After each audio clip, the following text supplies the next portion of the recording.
Everyone, the tavern doors are open. You like how I did that? You like them apples? Hold on. Well, I'm going to vamp. Hey, everybody. We are welcoming you to our first episode of Tavern Talk. Season 2 has started. We've decided to separate this from the Thursday marathon stream and give ourselves a human-like break. And, you know, we kind of unionized. One thing we didn't know is Dan and I are now union puppets. So we now are mandated breaks, no longer allowed to do 6.5-hour streams unless we are paid overtime. Apparently, I have lost my brother. In the meantime, I'm going to bring in all of our guests who are waiting patiently. Here they come.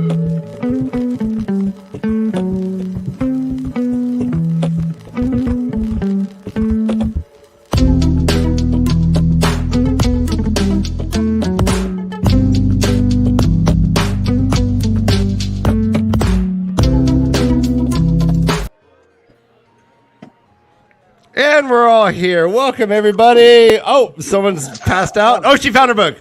She was so excited reading. She fell down. I was busy reading. All right, well, everyone, no. Let's go through. What were you reading?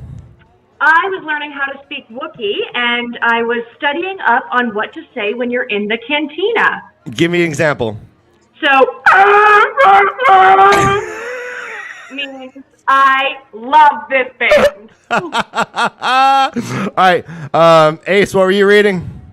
The Eye of the World, and somebody was looking funny at Rand in the tavern in Bearlock. Okay.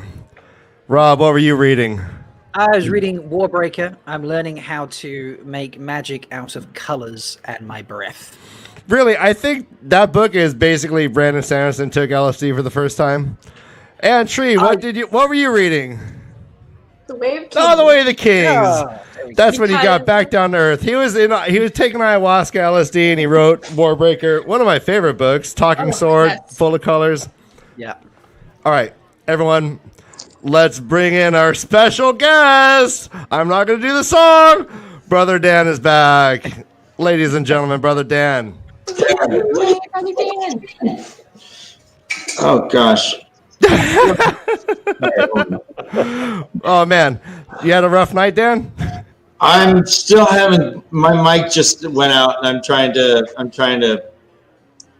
Okay. So, everyone, Yeah. This is a full spoiler show. The intention for Tavern Talk is to kind of, as loosely as possible, talk about where we are at in the first-time reader show that we're doing and look at the implications moving forward and theory dive and basically learn from you, our esteemed guests, because Dan and I are idiots. We read this series one time a long time ago, and now we're in our first reread, and we're still missing a bunch of stupid shit. So we're here to learn from you, our esteemed guest. But as we progress into Season 2, just want to let everyone know that we have a lot planned. We're going to be bringing in guests galore. Sundays should be a fun spot for everyone to land if you have the time, energy, the gumption. And I hope at home everyone's having their beverages because this is a tavern, man. And do you guys like the digs? Let me show you what we are looking at. Oh, these digs are cool, man. I love These digs. are some serious digs. In fact, the only way I'm going to do it is...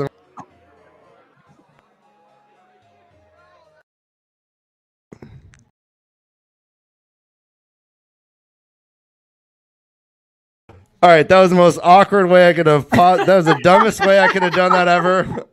You need trees as an overlay. Holy crap! That was Rather such a. than just a background. You need trees. Everyone shut the fuck up and look at the tavern. Yeah, like what an ad! What an ad! Sorry, Tree. Like that was like the worst way to do that. Wait, let me see if I can fix that. I'll try and work some magic. All right, so yes, Tree's made us some amazing, wonderful. Oh, look at this! Here's our. Here we go. That's a little better. Ooh, Tree yes, is. that's the new one. This is the newer, updated version of our tavern kind of background and thumbnails. So every week we're going to have our guests reserved on the tavern table to the left. and we will be adding, or Tree will be adding different things as they come out in the show, and it'll be an iterative piece of art that we can all be a part of, which I love. This is going to be I so love fun. that. I love that we don't have to sit 6 feet apart either. We can just get all cozy together. I think. Yeah. Oh, by the fire? Hell yeah! Hey guys, can you hear me? We can now. Oh God. I love you. Hi everyone. Sorry. My mic took a poopy and I had to switch to headphones. It's okay. You sound actually fine, and it's great, man. Try and just shake it off. Take a sip. Hello, Delusions. Hello, Tree. Hello, Malkier. Hello, our new friend, Village Mattress.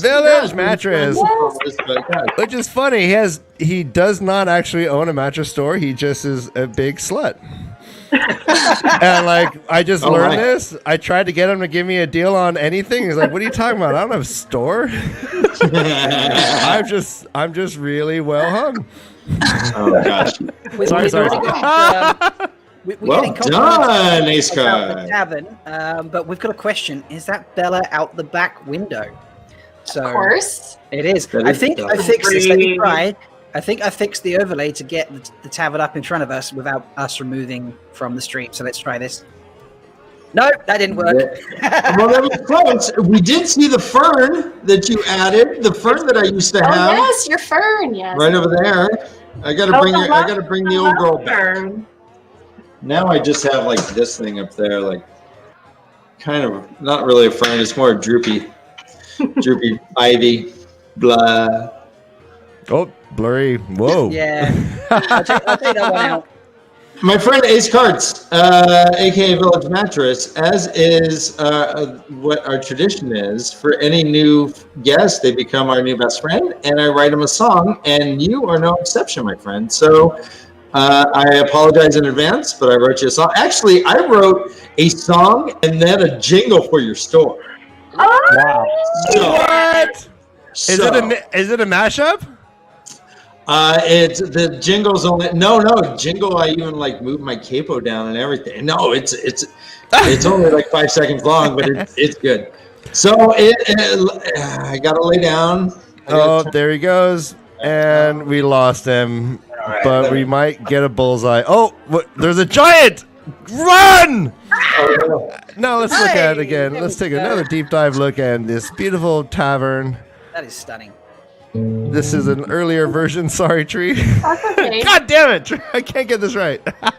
Welcome, everybody. Season 2. I promised to be way more professional, and I am following through. I think I'm doing great. Nailing it. Oh, hell yeah. Living my best life. Can you hear this, Art? Yeah, it sounds like Lightning Hopkins playing the blues. Listen. Yeah! When I go to sleep at night, I want my bed to be the bed. Mattress, sheets, and pillows, my rest is a comfort bed. But you may have some very special sexy guests, and you may want your bed to be a quality love nest. There's only one man to see all these needs.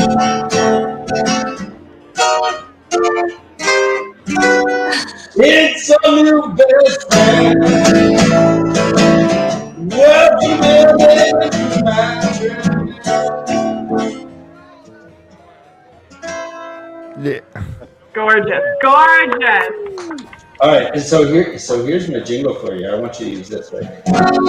So I put it down to a little sinister song.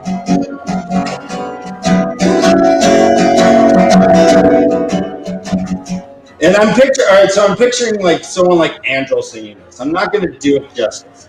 But if Angel sings this, picture Angel singing. All right, ready? When you go to sleep in your bed and put a pillow under your head, Village Mattress, you'll sleep like you're dead. Yes! Love that jingle. Yeah. Yay! I am not quietly applauding, Brother Dan. I am loudly applauding. Hey, thank you. There we go. Look, are you doing an Elvis right there? Hold on, do you see my hips? Look Mothers in the 40s are like, what the fuck? Don't watch that, man. It's all sex. All right, so Yeah. you missed the introduction. I broke it down that we're basically going to try and loosely talk about where we are at with the first time reader show, and then speculate and kind of see if we have any theories or fun thoughts about where we're at. Hey, Jennifer Isgro, welcome. Talk around right here.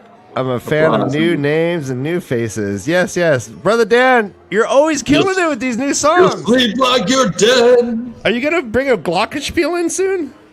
I tried to play one, remember, and it was too loud. It did hurt my ears. Okay. You're like, what was that? I'm like, that was my glockenspiel. Help you. All right, we do have one little other feature to get to know our new best friend, Ryan. So let me bust out my 5 questions. Quick questions. 5 questions. All right, so as you are probably well aware, we do a 5 question. They are somewhat Wheel of Time related in just that it's provincial questions, I guess. I don't know. Are you ready, my friend?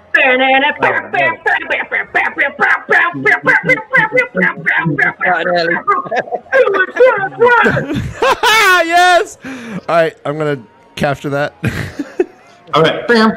All right, so y'all ready for this? No. Village Matchers, have you ever visited another country? And let's say, have you ever crossed an ocean to visit another country? No, but I have visited another country. Okay, north or south? South of the border. All right. Okay. All right. Have you ever seen a proper palace? No. Okay. Are there any palaces south of the border is the question, Dan. I think we could have deduced that from his answer. Yeah, in a Calypso-Clopla. Oh, yeah? Yeah, it's the Caesars? No, it's the Iguana Palace. It's over near Cabo San Lucas. The Iguana Palace. Okay. Yeah, Inca, baby. I tried to find it, but I heard it just kept. I think it just blended in the background. I couldn't find that. All right. So, have you ever eaten anything that you would consider a honey cake? Yes. Okay. Did you make it? No. Okay. That was a dead one. All right. Wait. Was it too much honey or too much cake? Both. Okay, just it's just droopy. I think that's too much honey and too much cake. All right. If we think that if Ace is here talking about like innuendo and he's not really talking about food, then we're on to something here. Here we go, baby. He does sell mattresses. Have you ever seen an authentic thatched roof? No. Okay. Do you have any circus skills? Like juggling? Can you do a Rubik's Cube real fast? Are you tightrope? Yeah. Can you do a cartwheel? Yeah. I don't know if I can anymore, but I used to be able to. Can you do math in your head? I've never been able to. My head very well. Yeah. Yes, he can do math in his head. Yep. Awesome. All right, one more. I have one more. So you have a chance to spend an hour with a drunk Tam Althor or a drunk Tom Maryland. Whose table do you sit at? Tom Maryland's. Yeah. Okay. And why? And why? Yeah. Just the stories would be fantastic. Yeah. Not Tam. You don't want to know Tam. You don't want Tam to spill. What if Tam's like, oh man, let me tell you my whole life story. If I really needed advice, I'd sit down with Tam. But if I was just looking to have a good time, I'd be there with Tom. Yeah. Which one would drunkenly start to cry? yeah. Who would cry for? Yeah. No, but real crying, not like. I think Tom could cry like on command. Tom. But Tam lost a wife. Yeah, but Tam's a tough guy. Yeah, Tam's a tough guy. Yeah, you're right. Well done, Ace. You actually answered 6 questions, 6 or 7. So sorry. I gotta change the name of the place, I think. To 6 quick questions. 6 or 7 quick questions. So Beautiful, well done. beautiful, beautiful. So we are in, book 2, and we're roughly 2 to 4 chapters in. And I wanted to ask everyone something that's been stuck in my craw, if I can have a craw, is this whole wind and what Rand had experienced with the wind. And is it is it reasonable for him to suspect the Amarillo Seat to have been doing that to him? Like, is that just you're right? I remember I was reading that going, okay, I don't know what the wind was, but You also don't know what wind was? What's that? You don't know what wind was? Don't the wind that made him go give a man embrace and land with the sword like. Sorry. Well, and to your point, so the only Aes Sedai that they are aware of, ever met rather, is Moraine. Well, You would guess that if the Amarillan Seat is coming, that she's like the most powerful Aes Sedai. You would think. Powerful Aes Sedai. Thank you. Well, fucking good. Aes Sedai. You would think that she would be the most powerful Aes Sedai in the world. You would think that she would be like the king of Aes Sedais. So I can picture his I don't know, his apprehension to the whole thing and saying, "Oh, it's just a coincidence that I almost died because of this wind." And suddenly there's the big controller of the power over there. No, I hear you. I was just, it just seemed like, just country bumpkin logic for sure. But he did see, Moraine become like a giant, and walk over a city wall. So I can imagine because if you take every one power experience that he's seen, he can imagine there's and no the fog and the fireworks staff and all that stuff. Yeah. Yeah, I mean, we don't really hear about bubbles of evil until, kind of more fleshed out until the Shadow Rising, right? When they're in Tyr, in the stone, and then we get, cards and mirror and battling axes. And that's when we see it a little bit more. So I think it's, Rand has no idea what's happening with the world. He still thinks that he's killed Shaitan, and he's, whooping himself and is all, on his high horse. So I think in the circumstances and with how beautifully ignorant and naive Rand is at the time, it's perfectly reasonable for him to assume it's someone channeling the one power around him. And because of his, thinking he's the dragon, knowing he's the dragon, he is terrified that he's going to be gentle. So, yeah, I think circumstantially it makes sense, but we, the reader, know better. Yeah, but do we? I mean, so you mentioned we only hear about it first in Shadow Rising. To me, this didn't seem like an obvious bubble of evil, per se. And I still don't even necessarily because I don't know. This was a funky wind, man. This grabbed him, and bubbles of evil have been different than this in my memory. Walls were changing and stuff, and all kinds of shit. You have Hindistrap, which the whole town can't get out of killing themselves at night and stuff. Just to have the wind grab him and push him into. It seems more one power shit than bubble of evil stuff. Well, here's where my thoughts are taking me. So, if Lauren has a theory about the wind being the crater. Oh, that's a good point, Jason. And I was taking that thought, and I was thinking about how later on, obviously, Rand needs to do exactly what he did. He needed to sheathe the sword, and this is just basically almost like a test run for sheathing the sword. And what if this is almost a benevolent force giving him almost a physical memory or a physical or just helping him break down the fear he's gonna have to face to do what he did later on. And it's right around that scene is when he talked about sheathing the sword and don't do this one pose you do you can get him, but you're gonna get got. So I felt like it was almost related to that in a way. And I got distracted by Dusty Will's comment. What is this? The wind, crater. Yeah, so Ace asked a question in the chat previously, saying, is there anything in the notes about the wind that pushed Rand into Land's practice swords? And Matt, as wonderful as he is, decided to reply to us, and we'll look into it, basically. No, right on. Ryan, I never connected the two that Land's broken practice sword into his side would later come to be him sheathing the sword per se. But that's freaking brilliant. Nice. I like that. Well, thematically it happens, but I don't know if it's like if it's meaningful in any kind of bigger way. I like the bubble of evil idea, and I'm going with what Chad is saying. So like Scott here saying it was the first one, the Dark One didn't have full power yet. But Rainbow, like the bubbles of evil get worse as they go. So it's quite reasonable to think that it's a mild effect at first. And this is and if you think about the bubbles as they go on, they do get a lot worse. Or at least I feel they do. So that's I land on the bubble of evil side, but channeling. So are these bubbles of evil targeted, or they're just a?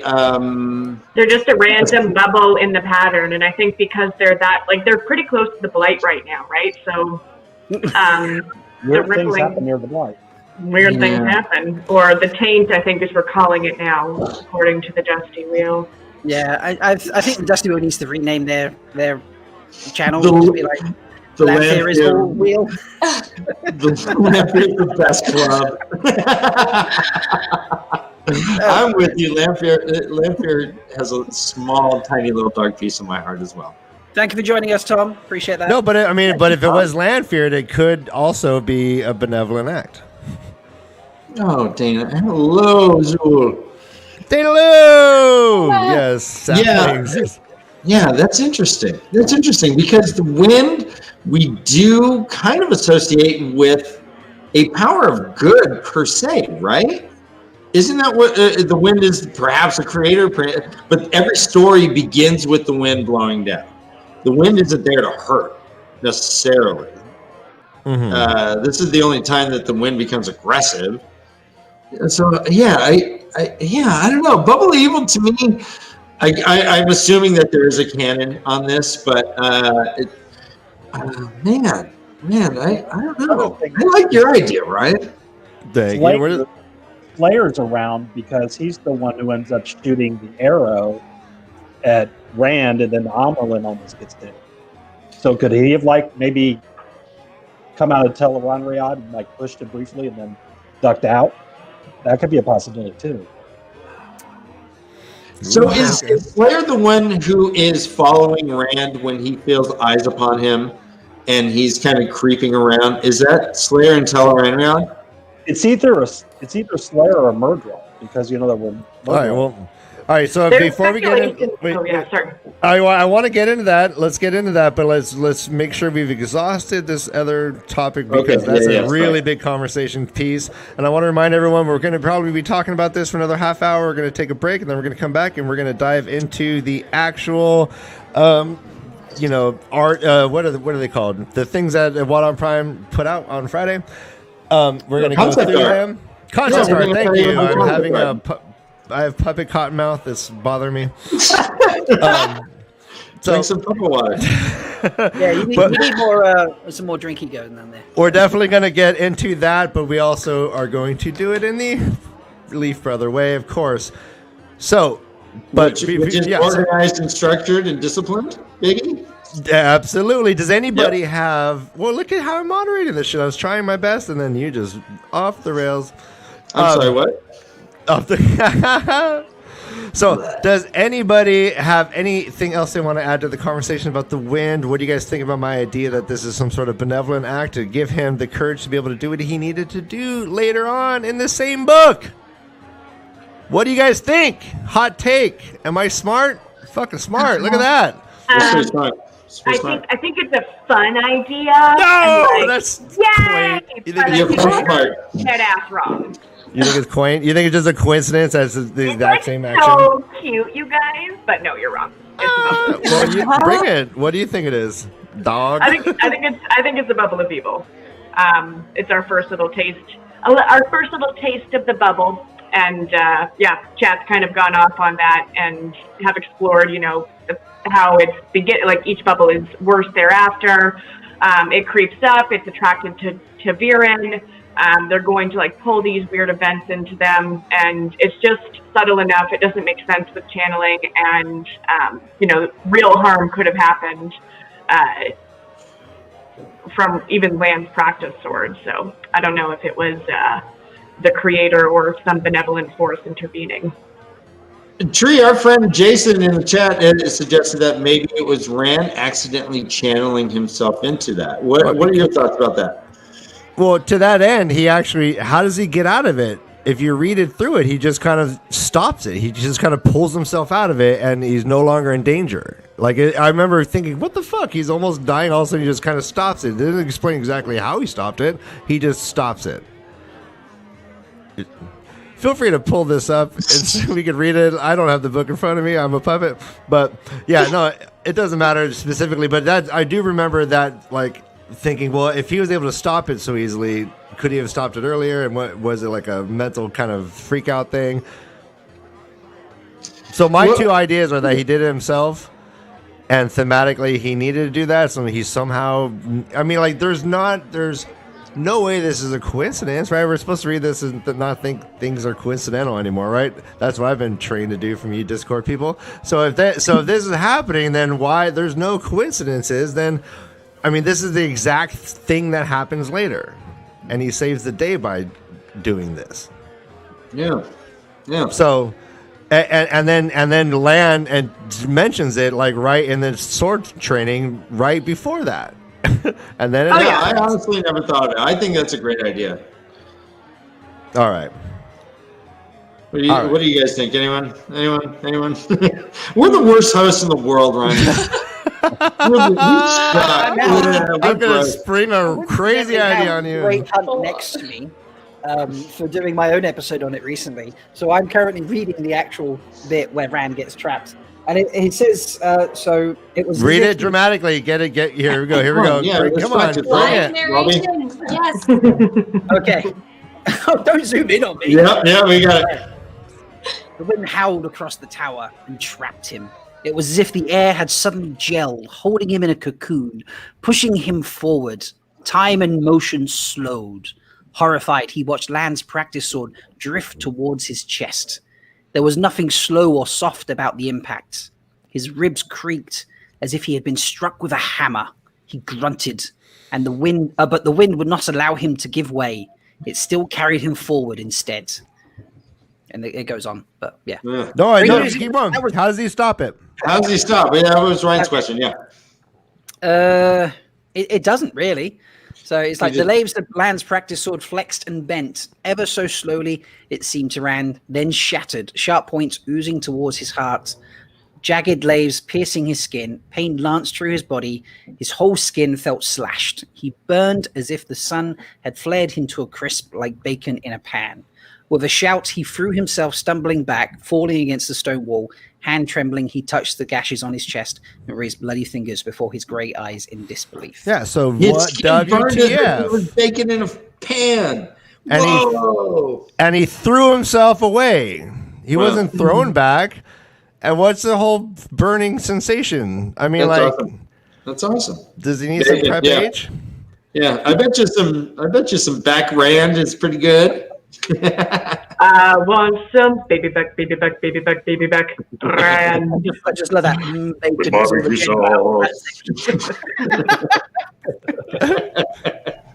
I want my Rand, baby back Rand. Well, my Rand. Welcome, the only gay in the Two Rivers. I'm gonna now use that as like a. You ever feel like you're the only gay in the two? Like you ever feel like you're the only like you're like a long-tailed cat in a room full of rocking chairs? It's not gonna be. You ever feel like the only gay in the Two Rivers? And he's just like, look at that. God damn. He's like, why can't there be a I just want to dance the pole. Why can't I dance the pole? I don't want to get married. I just want to tell a friend. All right. So now let's move on to the second most pressing conversational piece I've thought of is who and what the hell is going on with Rand being watched or feeling like he is watched? And does Rand have a secret neck power where his neck tells him that people are watching him? That tingle. He does have a spidey sense, huh? That's where I was about to go. Like, is he suddenly Spider-Man? No, he don't. I mean, that's my question. It happened in Eye of the World at Winter Night. For me, I put that down to TAVERN luck. He just got very lucky at that moment to just turn and not get hit. Okay. I mean, none of the other TAVERN do that, really. I mean, in my memory, help me out, guys. But I don't know. Maybe when like Matt and Tar Valon, when he's going on his luck bender, there's a few instances there. He beat the crap out of two very well-trained soldier twins, whatever.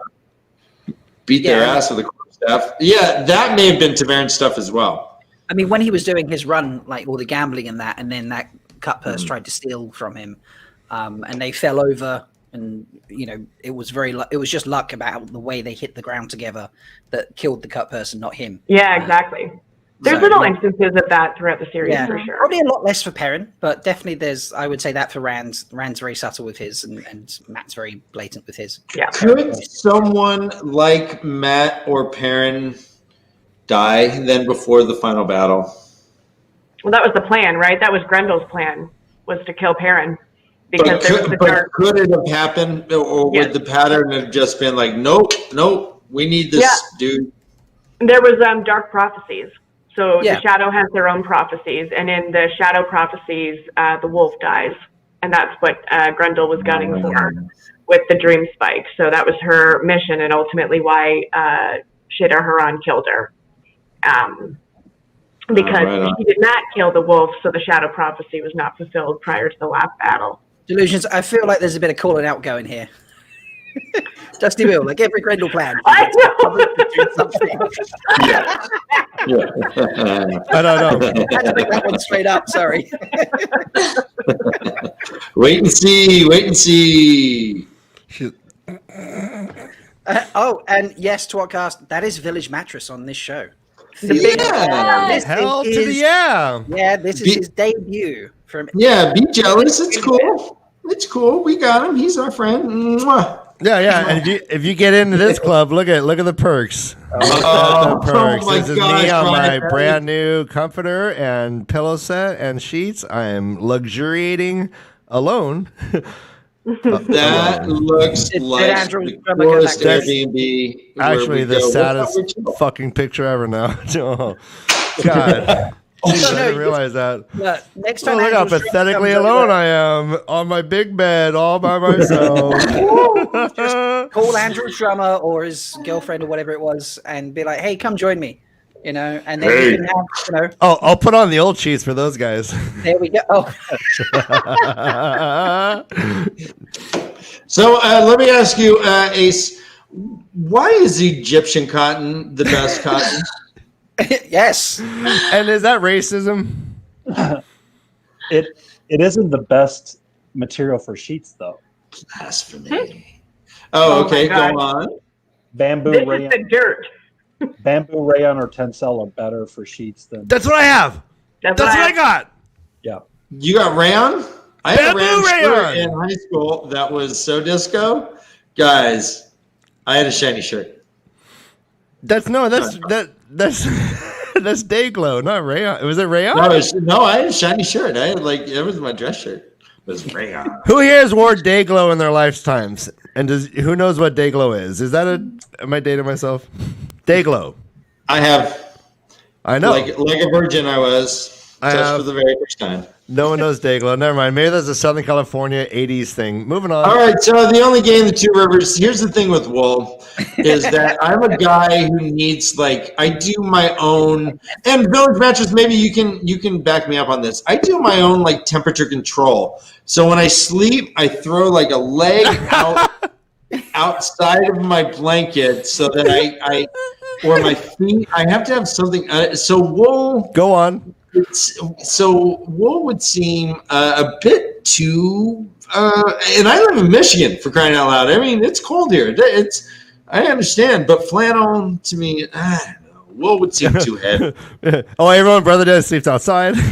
I sleep outside, like a Just wolf. so you know, where you sleep is really important because no one has heaters. They just sleep Rob, outside. I do coyote calls such as. You got it? Do you got it? Do you got it? Coyote calls. Yeah. Oh, you mean I do. Yes. You need to. Hey guys, did you know that coyotes? They'll yell out. They'll do their calls there. They'll do all this stuff, and the matriarch will keep track of their yelps. And if she doesn't get a response consecutively, she'll assume that the pack is dwindling, and will have more babies in her litter as a result. Oh, And that's Weird. been your coyote fact. All right. Now we know what Brother Dan does when he's not live streaming. He's Okay, running no, with- I got another fact. So, Running with the difference wolves? between a duvet and a comforter. I looked this shit up, Ace. So, a duvet, you put a cover on, and a comforter, you don't, right?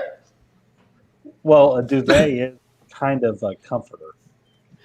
Right, but you put so you only have to wash the cover. Yeah, you But can a- wash the cover, but you don't Yeah. wash. Yeah, exactly.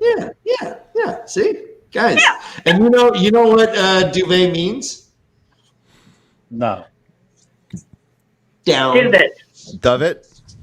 Down. And you know what down actually is? It's like the first feathering of baby geese. So it's like they're virgin feathers. I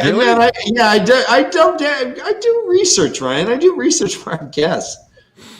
You know what it's like in Alberta or wherever it's what? Where you at? You know it's like 8 degrees Celsius right now.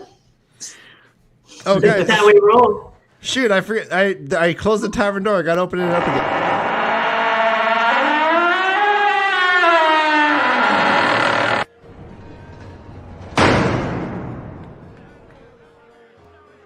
All right, there are the people. Sorry. I realized we just stepped outside. We had a smoke. We need to get back in the tavern. That is the most poltergeist of taverns. yeah. I cannot narrate in a busy bar, so we had to step outside for that, and then everyone wanted to smoke, and so we've come back in. Yeah, Made then, our way up then there, we're all then had a distracted. I smoke. think people peeled off and had sex around the corner. What? Gross. What? What? Hey, went outside, man. It's 8 degrees Celsius. Take advantage of Yes. that weather. Dude, we're not living in Those Michigan, bro. damn This is a warm tavern. Guess what? I have flannel pants on from So? November until April. I don't mess. My legs don't see the sun for entire All right, so months. guys, everyone, I felt crazy. Thank you, Jason and Dad. Dayglow is making a comeback. Yeah, for joggers. I'm still here. I don't even know what they All right. All right, back to the book. Back to the book. All right, so Rand does not have secret neck powers. I'll take that back. Who was following him? Or was he being followed? Well, there was So- some talk in the chat. 1 second. So Rainbow says that it was Padden Thane following Rand's movements from prison. Oh, that's awesome! I like that rainbow. I like this rainbow too. See, that's a tribute. And 1 second, let me find the other comments. Yeah, I mean, I always used to assume it was Fane because when we go down to see to Fane's cell, we waiting. see it with his eyes and we see him Yes, pacing, yeah. and we know that. Yes. But we hear then- 2 chuckles. Yeah. But then I recently heard a theory that it was Lanfear that was watching him. And why But not? we hear 2 chuckles. They're not lady chuckles. But all right, so if it was Lanfear watching him, then Lanfear could have been responsible for pushing him into staying. See, not too that's far. yes, Ace. I think that's the theory that I kind of am going with, is that it was some gray man. Well, no, I'm not. I guess I'm a Mirador guy. I'm fucked up. I'm not a gray man guy, because gray man wouldn't be ahead of him and then be maybe. Oh no, a golem maybe. That's what it. Maybe it's a golem. Okay. Because Okay. they're the ones that are able to slip through like shadows and slide through things and do whatnot, right? Yeah, they're like the cats of the Dark Friends. Yeah. I don't know, Yeah, but man. then Ingtar wouldn't need to let him in then. All right, so yeah, Slayer shot the arrow. I was wondering if this was related also to the person who shot the arrow. So my first speculation was that, but Brother Dan was like, well, that's later on in the book. I'm like, oh, maybe it wasn't. Was it Slayer? Hey. Because I thought Ingtar said that. Hi, Dusty. Thanks for stopping by. All right, Dusty. Oh, bye. Bye. Thank you for coming, my man. Thank you. Holy shit. Now I can Tell relax. your best friend Rafe I said I'm hi. so nervous. Right. Okay, everybody just, let it loose now. The No, y'all can relax. Yeah. Dad's out of the house. Ryan, just Let it go. said Let it hi. go. He said hi to you, Ryan. I know. No, now we can put on the techno. The lights are coming on. Whoa, what is that, Dan? Oh, wait. What dance is that? Get the party going. This is that I can't get my finger out of the socket. You really got to put your hands away from your crotch when you're. There you go. That's better. This is me standing on trying to change a light bulb on a ladder. Watch. But ow! Really good. I lost my hat. Hey, Yeah, all right, the Dan. hat's gone. All right, The hat's gone. do the Rand in the Bubble of Evil. All right. Ow! Knock it off. Okay. All right. That was so antithetical. All right. What? Wait, what? Ryan, do better. Dinosaur? Come on. Do a dinosaur being stabbed by land. All right. Parry, block, parry, thrust, That's parry, parry. block, parry, block, dodge, parry, dodge. Oh no! What's that? Oh, it's piercing my stomach. All I need to do is just jump over here. Okay, I'm okay. I just need to jump away. Who knew? Oh my God! I'm not crying. I'm not crying. You're crying. Yeah. You're crying? Yeah. You're crying. I'm. Are you crying because of my acting skills, or because No, I they crushed were you? great. Yeah. It was better than Rob Schneider. Anybody else want to try some physical comedy? I mean, you guys are killing it. Unless Village Mattress wants to give us, the grand performance that we've all been waiting for. No, bye! Oh gosh, that was a good one too. He goes, oh, merely a flesh wound. Fucking bleeding, mate. All right, so man. I really like the idea, and I think that kind of goes back to, because I'm a narcissist, that it was Lanfear, and that Lanfear did the whole win thing just to make him, because she kind of knows what he needed to do. And I love that. This kind of Lanfear's mastermind moment, and we don't even know it. That's fun. That's fun to think of. I do think it is more power based than just bubble based, to be honest. But I don't know who could. Bubble based. It was bubble based. Bubble That's what I call my ass. Is my bubble base. All right, guys, I do have legs again. Yes. Yeah, there was a question. Wow, right. Well done. Well, no, okay, all right. So here's the story. Here's the story. So I got it. I woke up after a night. You know those nights, right? Like I don't know. I kind of woke up and so I was in a bathtub and I had no legs and it was filled with ice. Most people take kidneys. Yeah. Well, I mean, like I was like, hey, what's the best time to go to Vegas? During a pandemic, right? Right. So I go to Vegas. And I'm the only person. I'm literally the only person at the table, and the most beautiful woman walks up. And why would I think of? I finally was like, "This is my moment. I'm a real player," and I woke up with no legs. Well, she put her hand on your knee, and you thought she was flirting, but she was just feeling the merchandise. All right. Well, no. But so then I got a series of emails because yeah. So and I had I had a Venmo, just constant Venmo monies, $5 deposits weekly. I thought it was Bitcoin, right? No. Anyway, so yeah, well, I mean, yeah, well, they wanted Bitcoin. I had to haggle down there. I mean, really, these are my goddamn legs. They had them on ice. Anyways, I have them back. I won't go through the gory details. I do believe someone had them in their backpack at the Capitol riots. I believe they were stolen because they were so amazing, Ryan. That's why. They're too well turned. Ryan, Do they smell like tear gas and justice, Ryan?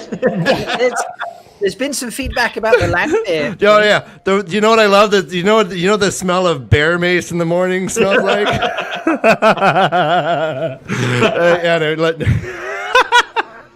So we've had some feedback in the chat about Lanfear. So Jason said, "Thank God the innkeeper's left at this point." Ooh, some Lanfear to hate! Wow. Yeah. Scott points out that Lanfear does not want to hurt Rand, and that holding him in so Lan can stab him would hurt him. I like this point, Jason. Lanfear only does stuff like that when she can take credit for it. That's a very good point. Very really good point. Yeah. Yeah. All right. Like, subtlety is not Lanfear's strong suit. We should acknowledge just how ferocious this wind was. I mean, I have drumsticks Rainbow, that's funny. that are like 10 little bundles. They're called like jazz sticks or something. They're like little staves that are taped together that you'll use so they're not as loud. And holy cow, if I stab myself with that, it would stab me good and plenty. I mean, this was a gnarly but all that like red hot. Yeah, all the red hot stuff too. What? That made me think he was doing it to himself because that's kind of like a thing when he's burning up from the power, right? That made me go back to thinking that he did it to himself because of that. Ryan, get that hatch back in here. We need to ask him one more question. All right. All right. I'm on it. You get One quick question. Jump back in, buddy. I'm always me and Matt. All right, Me guys, and Matt. hold on. I'll be back. I'm on my way. I don't know where I'm going. I'm on my way. Take my time. Hey Dan, when I'm improving your host, you gotta take over the hosting jobs. You're just start. Ryan, let's take a minute to do you did receive new sheets from our friend Ace of Cards Village Mattress. Oh, hello. Let me tell you about it. How was your sleep? How was my sleep? Well, let me just tell you. Do you see my new outfit?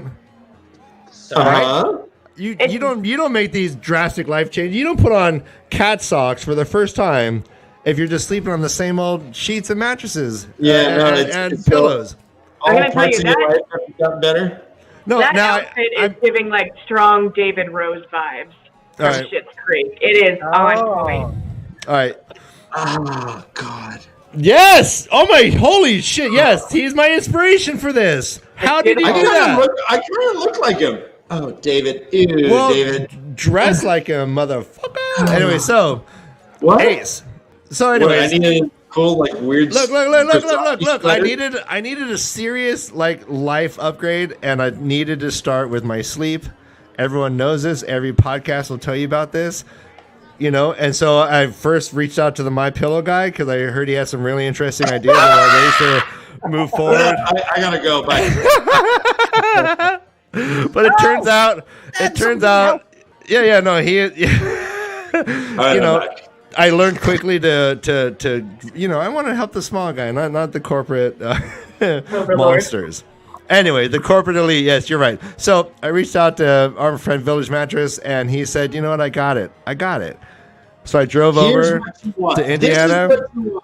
He knows sleep. This is what he does professionally. He set you up with what he's like. All right, if I was going to set up my new grandson's bedding for his wedding, this is what I would get. All right, so it was really extensive. So we had the whole interview. He's like, okay, first to start off with, are you a side sleeper or a back sleeper? I'm like, well, what about front? And he's like, okay, well, I don't deal with that very often. We move forward. Then it got very specific. He's like, what are you do? No, he's asking, it got very specific. Do you have, do you use a plastic toothbrush or an electric toothbrush? And then he asked if I how much I drink every night.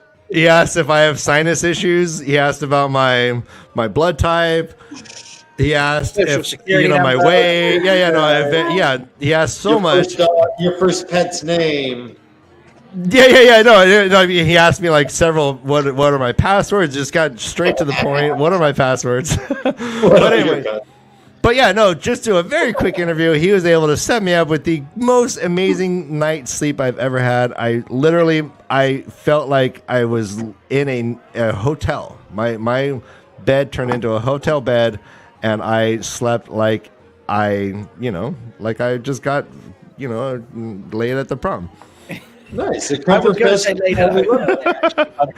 if you want to sleep like you've gotten laid at the prom every night, and you can't keep getting laid every night like me, then you can sleep on a Village mattress, sheet, and pillow set. And mattress.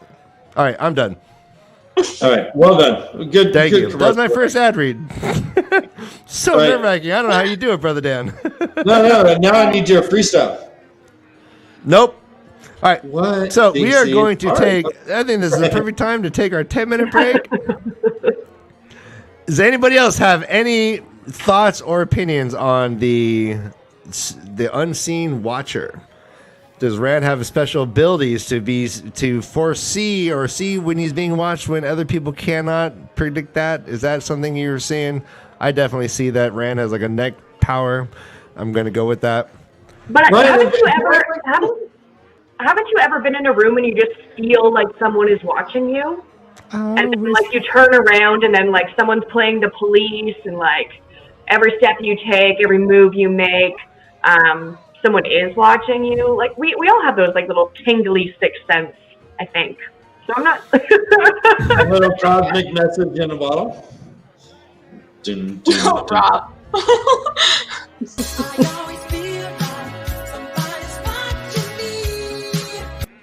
Again, no privacy. hoping you'd do that. All right. All right. That's why I held it so long. I was like, come on, Ryan, play the What track. show? Tell me a show out there. Right. Real time. I do want to ask Rob a question. So there was mention of spit dogs in this chapter. A spit dog, I looked this shit up. A spit dog apparently is a dog that they would put in a wheel that was bred to just walk the wheel and turn the spit of meat. Yep. Yeah, think hamster in a wheel. But like a hamster dog. Yeah, there's a Like hamster dog. like a wiener dog shaped, kind of, or like a corgi shaped. Yeah. Long with like short little legs. They were bred for this purpose. Yep, next to the That's gotta fireplace, be above the fireplace, unsanitary as fuck. turning constantly. Yeah, this is a thing. This was definitely a thing. So it's. What else do you know about dogs and cuisine? And cuisine. I've never delved into dogs and cuisine except for feeding them cuisine. And I found that dogs will eat pretty much anything. And they're very bad at giving feedback. They're your best fans. They're just like, more, please. Come on. Like, that's it. Are you supposed to belch and to compliment the chef? I mean, I'm not normally near the table when people are eating, so they might be belching and I don't know. But... Who's this friend? Oh, Ray heard that we were talking about dogs, and she thought she would contribute to the conversation.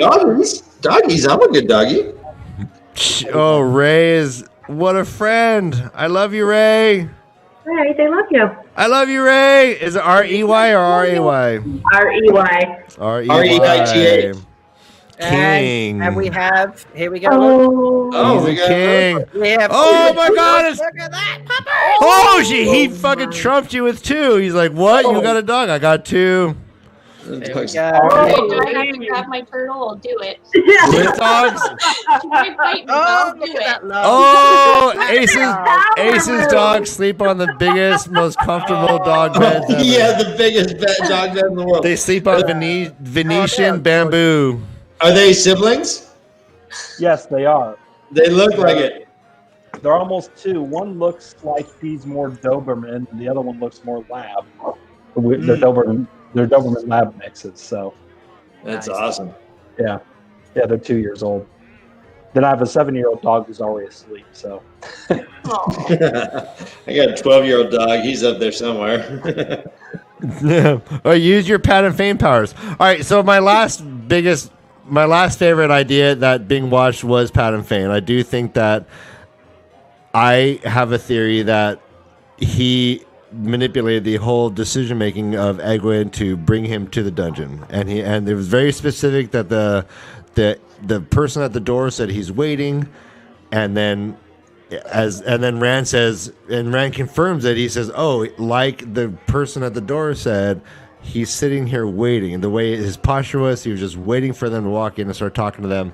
And so I had the impression that Pat and Fame was somehow manipulating Egwene to tackle him, intervene, and bring up that whole concocted stupid idea. Literally, nothing good follows. Hey, let's go hide in the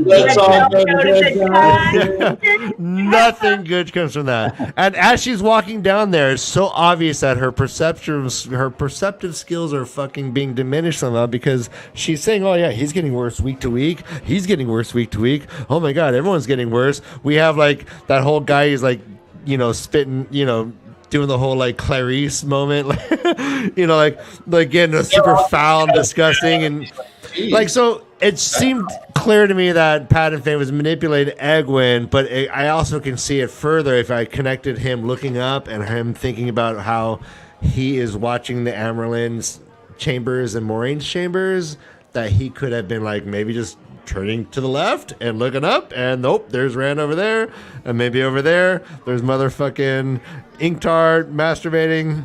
So Inktar masturbating? I missed that page.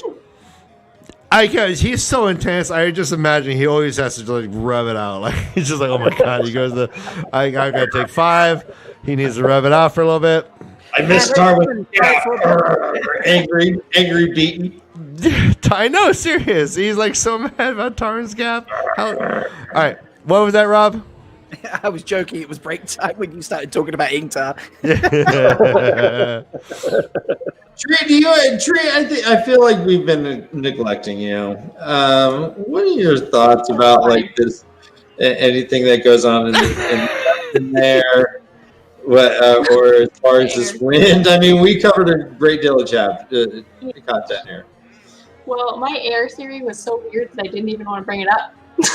Come on, Tree, bring it up. Because I thought it was something like the wind was kind of guiding him. I thought he was looking out at the blight, but I'm wrong because it's been a while since I've read it. But I thought the wind was being no, you have to go this way, But yeah, so it's crazy. So just ignore me.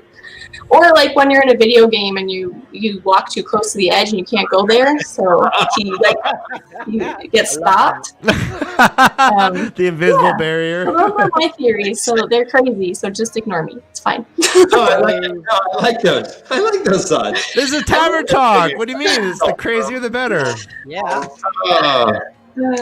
As for the neck tingle thing, I think it was a mix of him picking up on someone just happened to start channeling around him, one of the Aes Sedai, and it was just good timing. So then he just kind of looked behind him because he gets those tingles when he senses female channelers, doesn't he?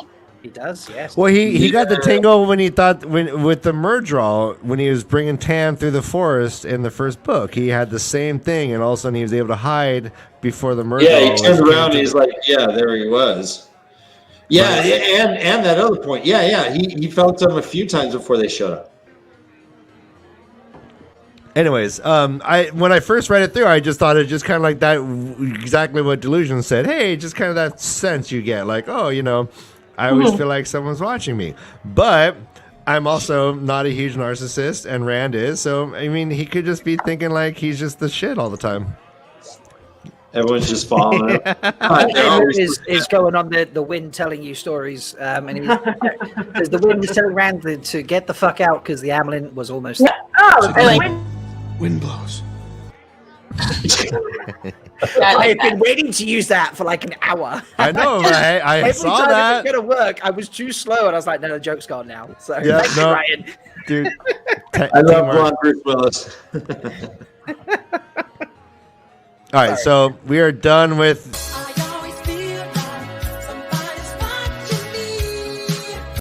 which is our favorite new segment in Tavern Talk, is Rand psychopathically crazy, or is someone really watching him? Just because you're paranoid does not mean they're not after you. We are going to take a 10-minute break. We're going to come back, and we are going to deep dive into these, what are they called? Concept art. The concept art. I mean, they're just stupid, weird Photoshop bullshit. But anyways, yes, these concept art, we're going to get into it. We're going to get into the puppet way. Everyone, stick around. I hope you're drinking. This is Tavern Talk. And what's helpful, everyone, is just mute your mics if you can for 10 minutes. Boom.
Woo!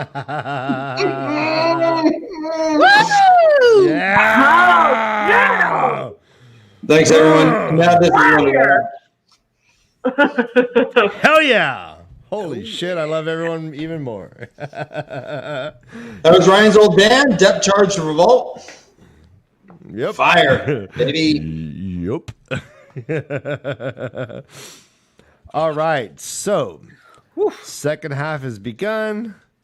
Let me real quickly. I'm so glad everyone's still with us. I'm always honored. Can't believe it. I'm glad you drove safe, Rainbow. Smash. You got it.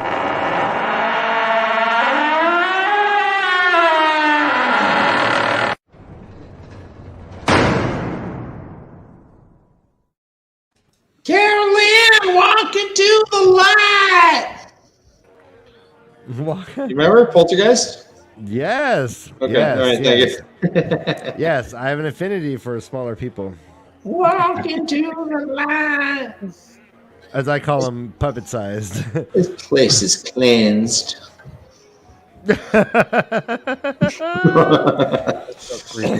So, everyone, we were blessed with another amazing info dump from WoTonPrime. They are Hashtag blessed. They keep buying new dog toys for us. They come home. They're good pet owners. They come home with a new Chewy once a week, and this one was huge to honor. How you doing, boy? Oh, thanks. So what was it? The 31st anniversary of the Eye Wheel of the Time. World. Eye of the World. Yeah. Holy motherfucking crap! So we're gonna go one by one. Back in my day. We're gonna go one by one into the images that we were blessed with. I don't have the actual video to play. Rob, if you want to find that somehow, that'd be great. But we're gonna go from image to image. We're gonna talk about it. And let's start with what everyone assumes is Shadar motherfucking Logoth. Look at that. I love it. Look at that.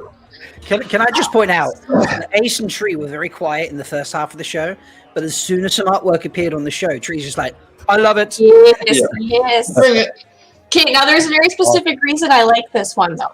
Please tell me the lighting. Okay, so I did a concept art for it was Eridhall, and it specifically mentioned the domed ceiling or the domed roofs. And if you look in the background, there's a domed roof back there, which means they're paying very close attention to detail. Yes, I did notice the domed roof. You're right. You're absolutely right. And so I can imagine all these dark crevices is where the eyes or the constant feeling that they're being watched with the eyes are happening. Mm-hmm. Who is this writer? Guys, who is this writer? Delusions is muted. God, who is that? I don't know. Is what? Who is Who do the you writer? think the writer is? Who do you think that writer in the picture is, Ace? I think it's Rand. So, okay. It's Rand. His All hair- right, yeah, his cool. hair I can looks- see that. Yeah, yeah. It looks a little ruddy. His hair looks a little bit red. I know it's shadowy, but there's some color to it with as much shadows. That there are. So I think it's Rand. Heskey And just because conceptually there's one man writing doesn't mean that he won't have Matt with him as well, per se. Yeah, that's true. There was a lot of talk about this, wasn't it? If you zoom in on the windows, there are people there. I did I this. haven't seen any of that. Yeah, I can kind of see, maybe. No, I zoomed in as much as have possible, success. and went to every window. I can't see a single face. This one in the bottom right corner here, that looks like a shadowy face. Like The big like Malkier. little entryway. Yes, it looks like somebody is peeking around the corner there. Oh, okay. I see what you're saying. So, as Dana's pointed out in chat, and as Taylor did online, this is like a Chicago street. So if we go to the Dusty Wheel Twitter, they posted, like Taylor basically put together a 20-second clip stating this Chicago street into Shatter Logoth. And That's it's like pretty amazing. cool. Yeah, it's really cool to kind of like see that design work. So I don't know if we can grab that and show it, but it's very well done. I'll post the link to it in chat. So now, if I didn't know what was going on, like if I was just saw this image out of nowhere, just kind of thumbing through. I'm like looking for spooky images, and I find this. What am I feeling? What am I looking at? I'm looking at someone who is in danger. But somehow going towards something and not running away from something. I think it's really powerful that the writer's alone, but I can't imagine what scene in the book has a lone writer like this. With no context, I would think this is a lone rider after an apocalypse, and he's the only man alive on that particular planet or something. Right. Yeah. I also would not think that the fog he was walking towards is deadly. Nope. It'd just be like living in like some sort of coastal town, like London or something, yeah, or like Aptos, California. Aptos, California, Foggy Town, USA. 3 p.m. Here it comes. Very ominous. So artistically, I love the lighting effect going down the middle. Mm-hmm. As the whole art piece is framed, your eyes are drawn towards the top point, which is great that Tree pointed out that there is a dome there, because your eyes are drawn towards that thematically, like the way the whole piece is constructed. Do you agree, Tree? Yep. And like to have the one writer towards the left, I believe that's more just for artistic effect and not to be a narrative leading thing, is how I see it. Because, if you typically you look at paintings, you go from the bottom, you go from right to top, and then go to the left, and you go down. Like there's the theme of the light, and then the dark, and then the light up the top, and then we have the right on the left. That's very much a traditional way to compose a visual image. I think this is just absolutely brilliant. I want this just without it being part of our favorite show, but the idea that this might be even close to what Shadow Logoth is going to look like just is such so thrilling to me, right, guys? Well, did you guys picture it this intact, or did you picture it a little more decrepit? It was more ruinous in my mind. Yeah, same. Definitely more decrepit. Yeah. Well, I mean, maybe if we, I'm sorry, guys, maybe if we were to look at what they're going to present us as a modern city, maybe that does look super ruinous and weird compared to what we're going to look at throughout the series.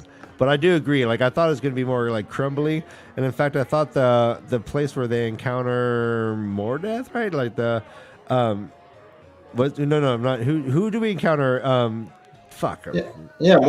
Mordeth. Okay, sorry. I had no confidence. So as soon as we encountered Mordeth, like I felt like that was like a crumbling building with like a lot of crumbling walls, and at some point Mordeth like runs behind like rubble, right, and hides behind rubble, and then he finds him like quivering and being like, "Oh, no, touch me." So I felt like, yeah, I thought this would be way more. Wait, what did it? Ryan, I'm sorry. What did Mordeth say? I missed up.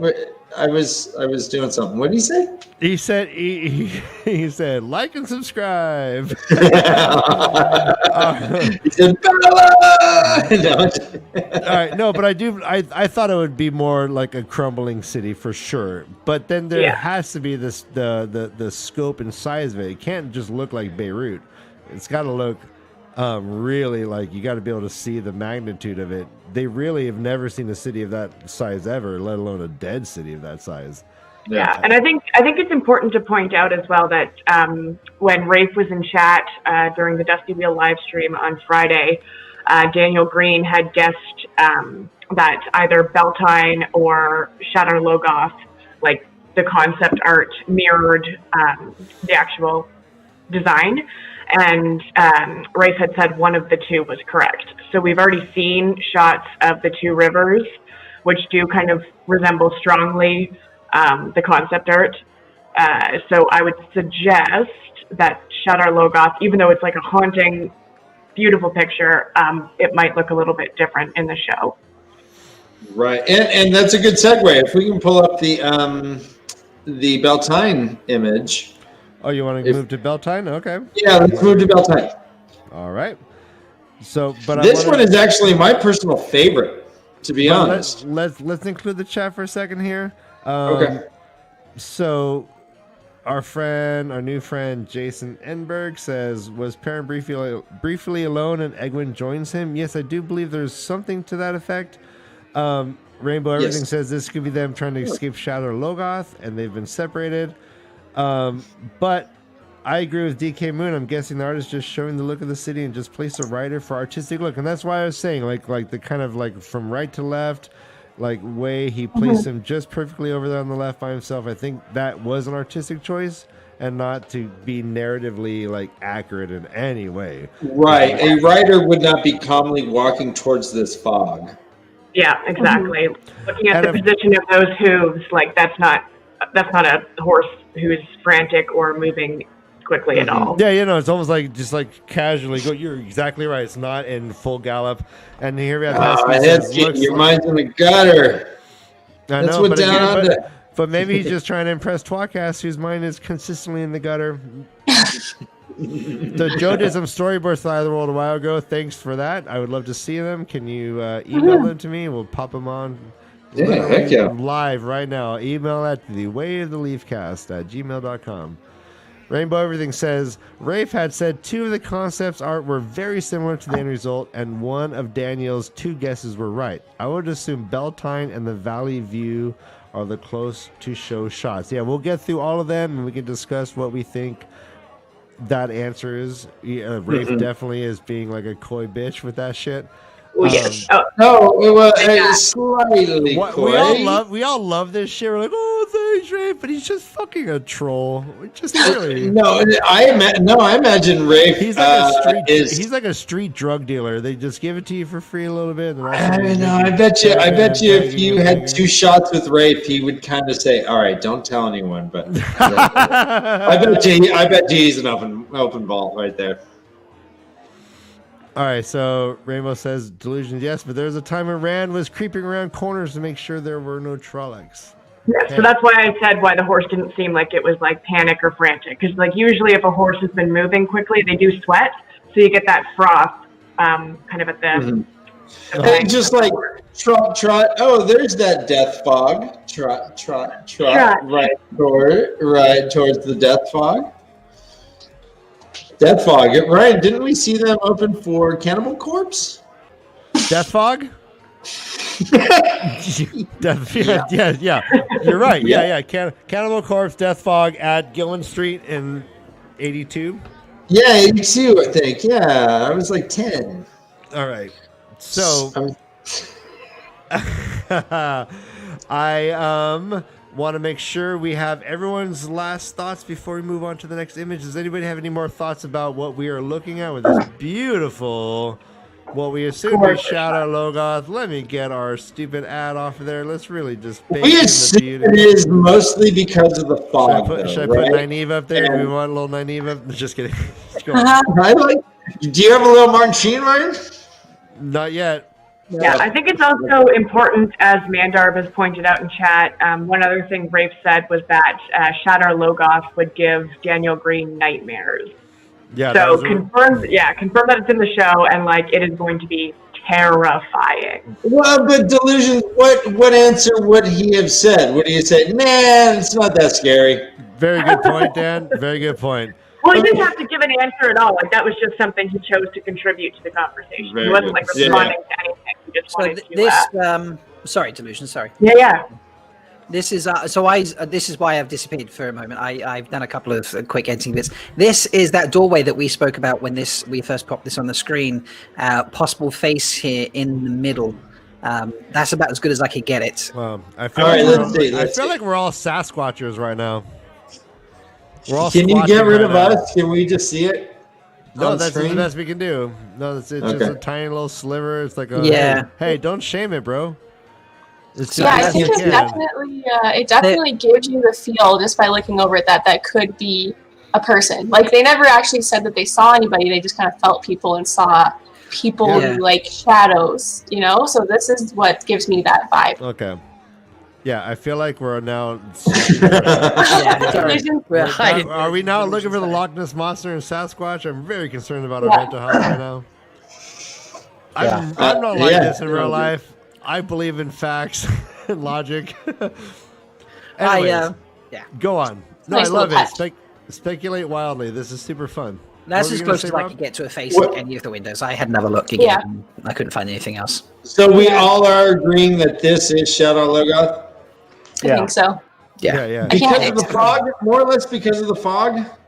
Yeah. It's because of And the everything. dome, And the Because of dome. buildings, Rick's dome. comment Yeah. in chat, he all but confirmed that Wait. Shatter Logoth was one of the I mean, concepts. where else could it be, bro? The Dan? Where else could it be?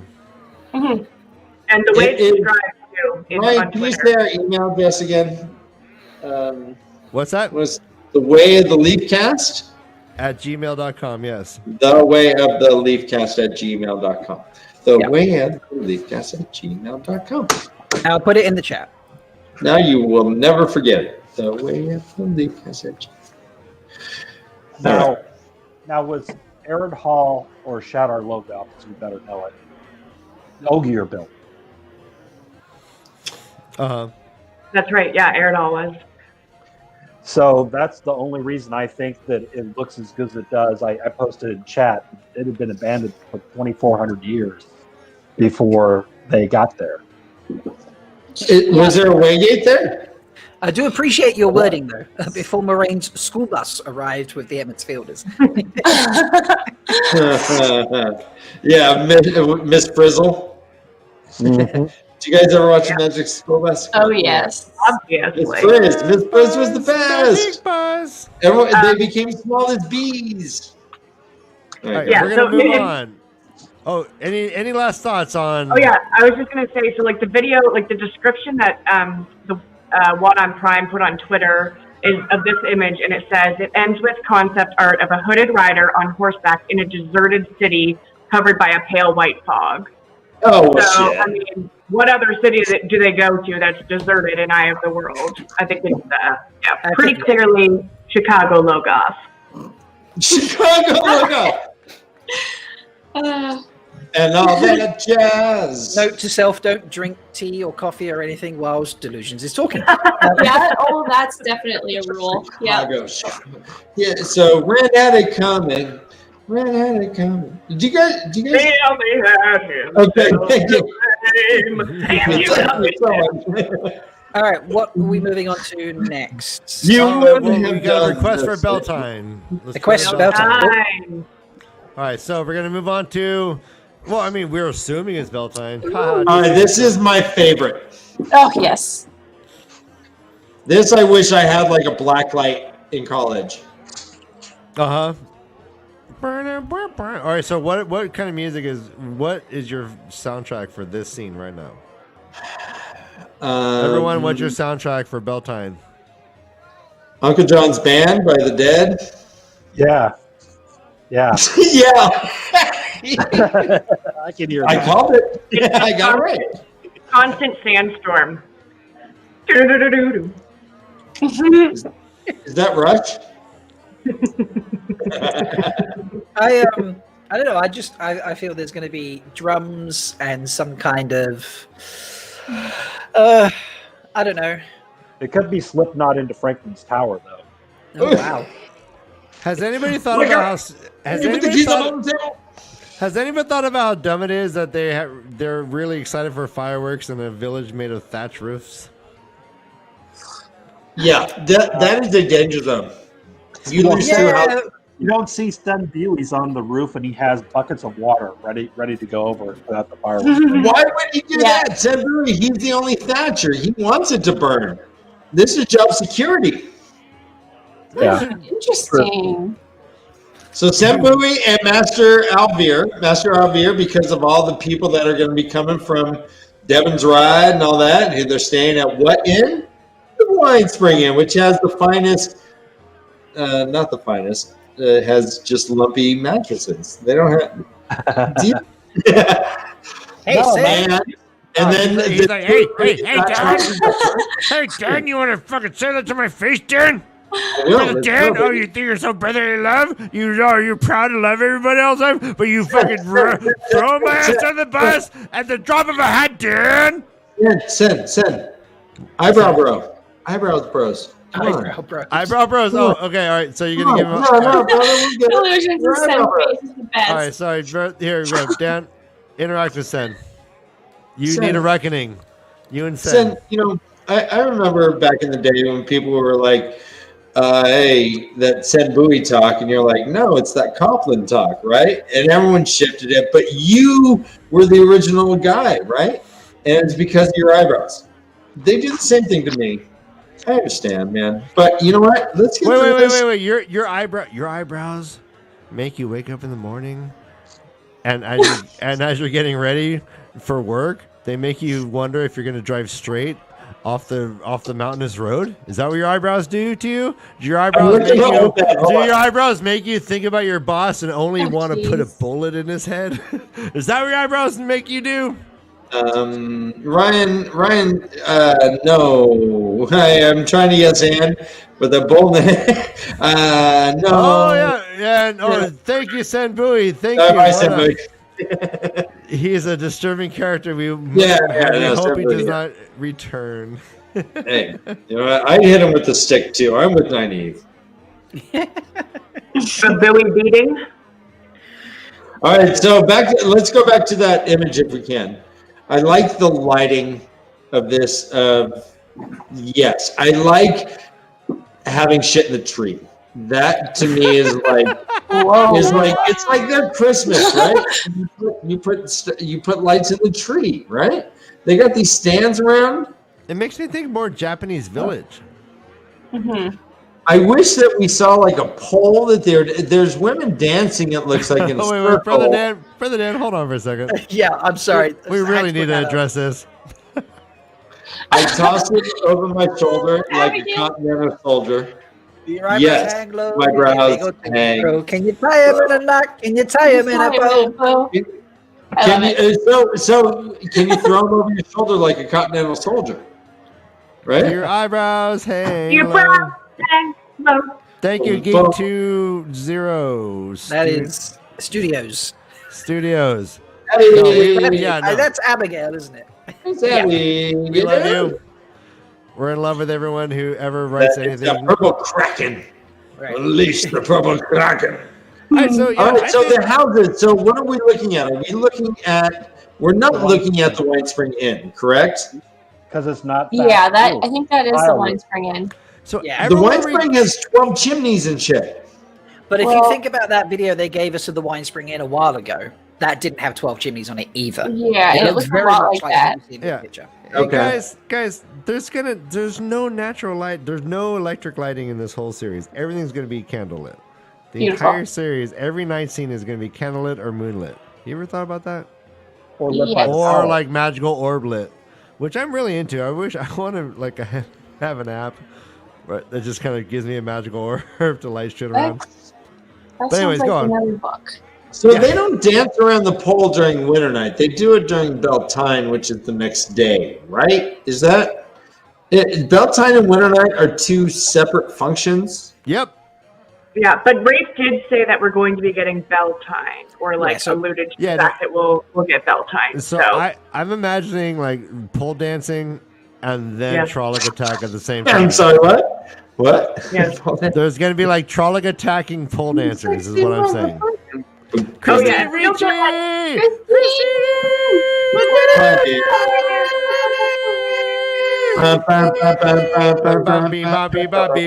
Christine will...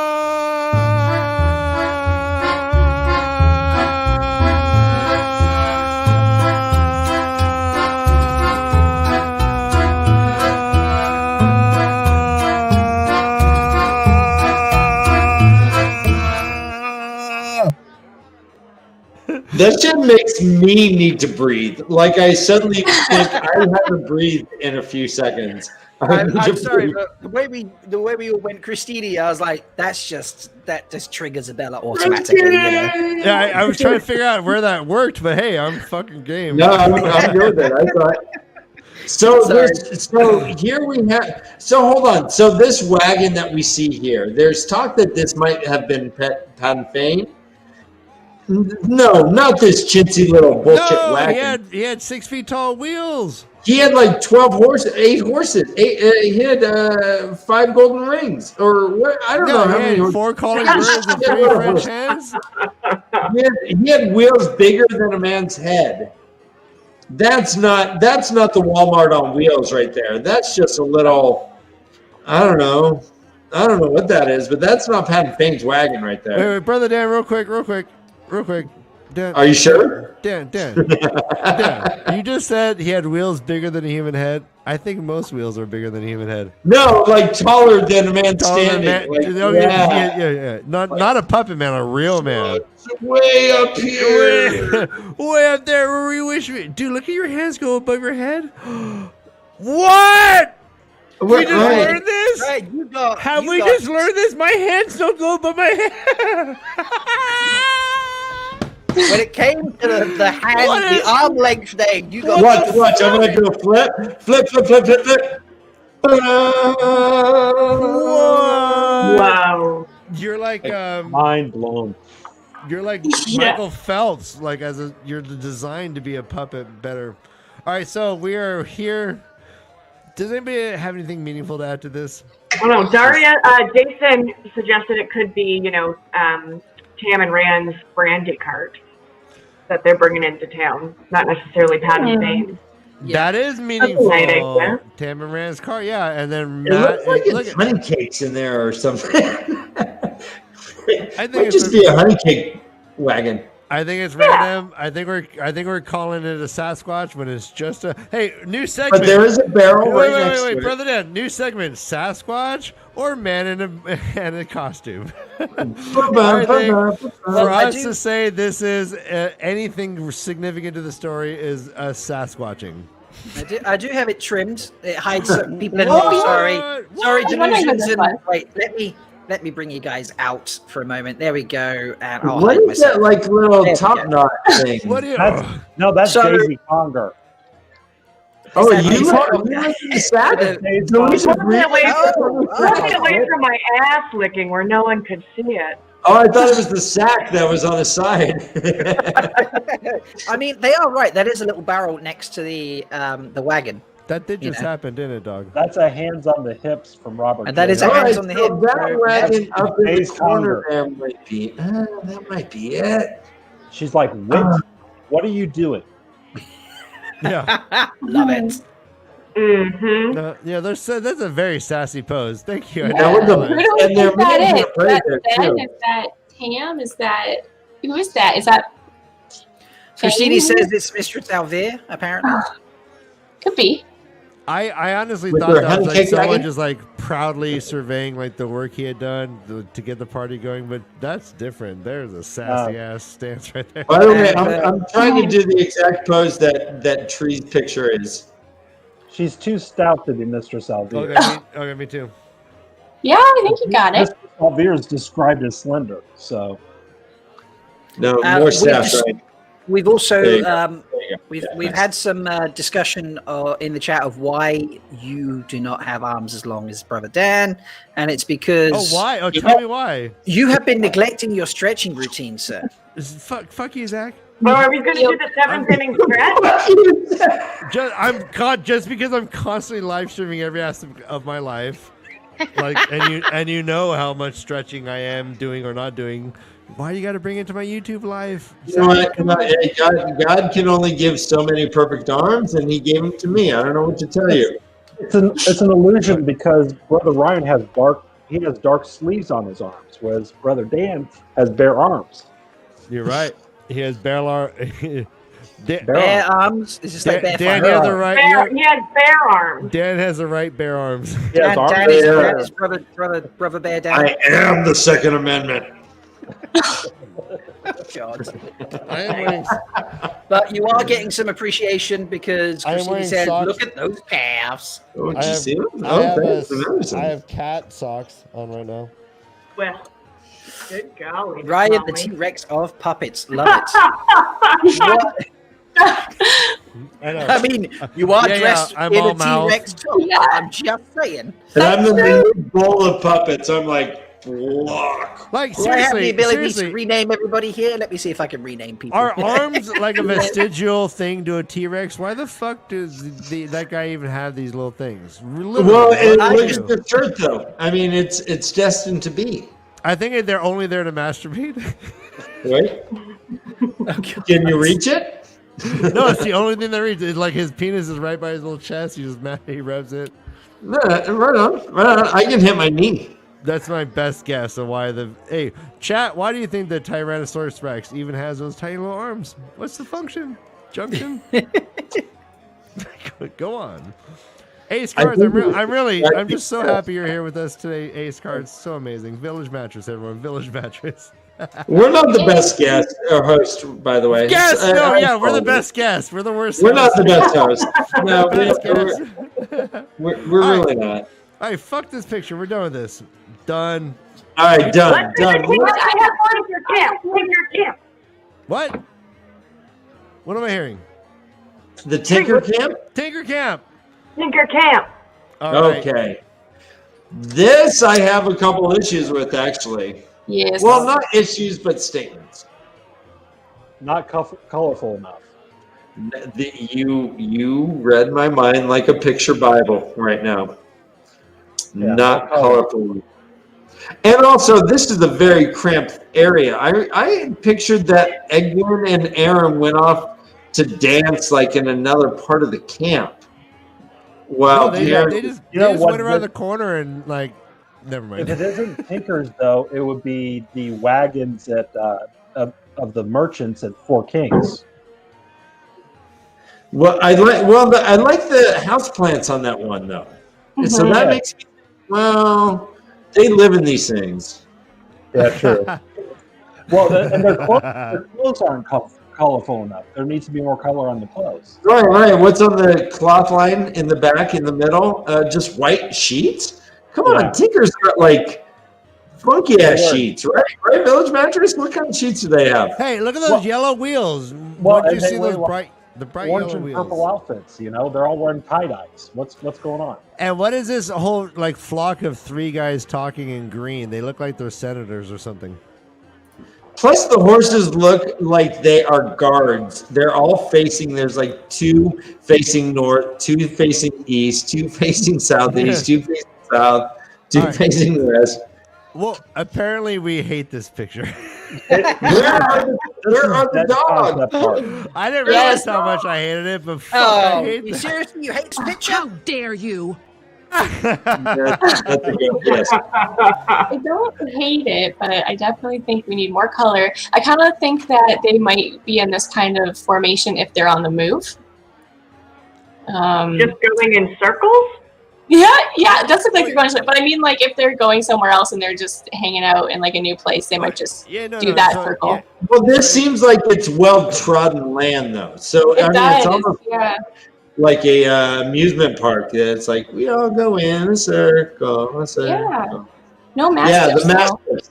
That's my big deal. There's no dog. They're circling the wagons, right? Like that's a defensive position. It's just like a fort, like the most simple fortification when you're like just all you have are your homes on wheels. You just circle them up. You sit in the middle. You powwow. You go to sleep. You have. This reminds me of Oregon Trail. Exactly. Yes. Yeah. Exactly. Okay. You got Look at these bright. These are like day glow fucking wheels down on the bottom here. That's a total Tinker wagon. I think they're trying to say it's nighttime, so you can't. Really I think Tinkers tend to go more in trees. They hide a little bit. I don't know about this picture. I like Tinkers the hide concept in of it. trees. That's why I think this isn't like their main camp. But I guess they're always on the move, aren't they? Yeah, that's not well trodden where they're just driving in circles. Very good question. Jason wants to know where's the dogs. Where's the mastiff? The big scary dog. I think most situations you could just go in there and just say, "Where's the dogs?" Oh my God, Christina, you are brilliant. It's an animal crackers wagon. Yeah, exactly. I love that. Exactly. And a very possible thing, maybe it's just a merchant train. That's probably more likely to be true. Yeah. So what the description says, because I saw Mandarb asking this in chat, Good question. so from there, the video shows a group of wagons surrounding a campsite where people have built a fire. So, I mean, we think, like, I don't know when else this happens in Eye of the World and why they would be showing us this if it's not the Tinkers. I wouldn't get too hung up on the actual colors of it. Again, it is just concept art. Mhm. You know, With maybe. that said, I do hope the Tinkers are a bit more gaudy. And we have Yeah. seen some pictures of the Tinkers, right, that leaked. I think Narg posted them. This would have been 2019, maybe. So they're not as bright as was described in the books, but who knows? Yeah, it almost hurt Perrin's eye just to look around the camp. Mm-hmm. This seems more, kind of more camouflaged. Yeah. I just think they're trying to say it's nighttime and you can't see shit because it's dark. Oh, I That's kinda see. what I think like the only source of light here. Like guys, remember, there's no fucking light in this place. They have a campfire. If this is a really realistic picture, you wouldn't even be really seeing these wagons. You just see the light from the campfire. It'd be dark as shit. Anyways, That's a good point, I guess. But so are these wagons? So if we look at the size of the horse is about the size of a wagon. There's a man standing by the horse on the left. You see that? yeah. Mhm. Yep. He's a teeny little dude next to that giant horse. The horse seems enormous. The horse almost couldn't fit in the wagon. Anyway. That's a giant horse. I can imagine that teeny man trying to get onto that horse. Tree, I think we've got like an arty type question here from where I've just missed it. Here we go. Rainbow. I know this is all like arty stuff, but the wagons are casting a shadow. That's not right, is it? Oh, it's not night, yeah. Well, I mean, like, they could cast a shadow. Like, let's say that it is just dusk and there's still some sun coming down. And they would cast a shadow as long as all the shadows are going in the same direction. Are they? And they might just be starting their fire. Because that's the only thing I can think of that will allow this much light, right? All right, that makes sense, yeah. Hey, how about let's look at the fire. Let's look at the fire, and we see a guy to the right, and then below him, and there's like a space, and then we look to the right, and there's look like shadow, but there's no thing making the shadow right there. What's that dark spot? Those are rocks. Where? That looks like rocks. That's Rocks, great- yeah, those are rocks. It's Slayer. Fuck you. Now who's Sasquatching? You guys suck. Yeah? Oh, it's just a rock. Guys, Yeah. you trade me to Sasquatching think. now, hey? I'm Sasquatch. All right, so this is my least favorite of the images that were released. You're Hey, the What are least your guys' favorite of ideas? the puppets. All right, on the let's show. Ariana Grande this, and thank you next. Okay, so- what are we on to next? What's Well, last? what are we on to next is I'm going to take a detour and let's look at some of the concept. Wait, what is this? This is the art that. Let me get it. This is from Twadcast. And Oh, cool. so I can't really this, see it. all right, so this is what Joe from Love Twadcast did. that Murdrell. Joe's Bella amazing. looks fantastic, or I assume that's Bella. That looks fantastic. Oh, Try and blow it up in your screen if you can. But yeah, these Yeah. are amazing. Joe's an That's some amazing good artist. shade. ooh, there we go. Super Now I can excited. see it. I can't. How do you do And that? he hand drew that Eye of the World symbol right there. He just hand drew it. He's that good. Ugh, gorgeous. Bella's Here's another one. adorable. Oh, let's go. We have three more. Here we So have. there's I believe this is My Chemical Romance. Right. I think this is the. That's their other album? Uh-huh. Wow, I love It the looks- facial expression and the way and the little fluffy hairs. That's so good. Oh yes. Yeah, I like little stuff. I can't Tree really likes little stuff. big right? Yeah, little details that nobody else. Look at these two little fluffy hairs. You're amazing, Joe. There's a whole outfit. There's all this No. other stuff. I love the tie down on the front Yes. of his shirt like that. Yes. Mhm. Yeah, everything's awesome. I love the drapery on the cape. So that's going to be the statue, right? That looks like Look some at good that Two Rivers thatch wool. roof. My Yeah, goodness. that's a bachelor pad. That's Rand and Tam's place. Yeah. That is the Thatcher pad. Right. All right, so two more. Boom. Let's focus in on this. I don't know what I'm saying. Oh, it's too small for me. That's what she said. Yeah. All right, well, let's move. So I see a tree and I see a Murdral. Maybe this is Winter Night Murdral. And he got the spidey sense on his neck. And he said, Ooh. I mean, but what I'm seeing that horse with the rider, I like having. I like the different use of black and gray shading there. You're I like right, how yeah. the trees, even though the trees should be darker because it's night, the rider is even darker than the trees. I like that. Beautiful. And then the last one. Here we go. More. I can't see what we're looking at, but I see a dark figure on a horse. Yeah, this So is the them, first this one- is an empty Look at- road, right? Bad. Like when they're walking into town. Gorgeous. And look how still that cloak is. I love it. Holy crap. Love it. Oh my God. That's amazing. The line work, everything. Joe. Yeah, Joe. Wow. Yeah. Yeah, there's an Instagram or a whatever. Let us know. We'll throw it on the. We'll send people, all 12 of you or whatever. Thanks a lot, Joe. Beautiful. Amazing. Wow, I agree. They are Gorgeous. beautiful. All right, so let's get back to the discussion at hand. How are we all doing? So speaking of beautiful, I would say the one that was the most photorealistic of those concept art was the one where the riders are going over the little bridge. Well, hey, look at that. Yeah. What? That I thought was an actual photo at first. I know. And that, okay, so the tower in the background, this is what draws my eye. There's been some speculation that Of it's course. the, Well, I mean, the what? Tower of Genji. Hubba. But like, holy crap, it's beautiful. And I love like the parallel stone at the bridge. So we have like the stone right there, and then in the far, like in the distance, we see this like parallel tower. Big brother, little brother. You mean Big bro, little bro. that tower? Yes. I've heard that looks speculation that it Mayan. could be That's the like, White Tower. that looks like a Mayan temple. Mm-hmm. You know what I've I mean? heard Like, speculation it could be the White Tower too. Yeah, that was my first thought. I really But- wish they wouldn't call them Black Tower and White Tower.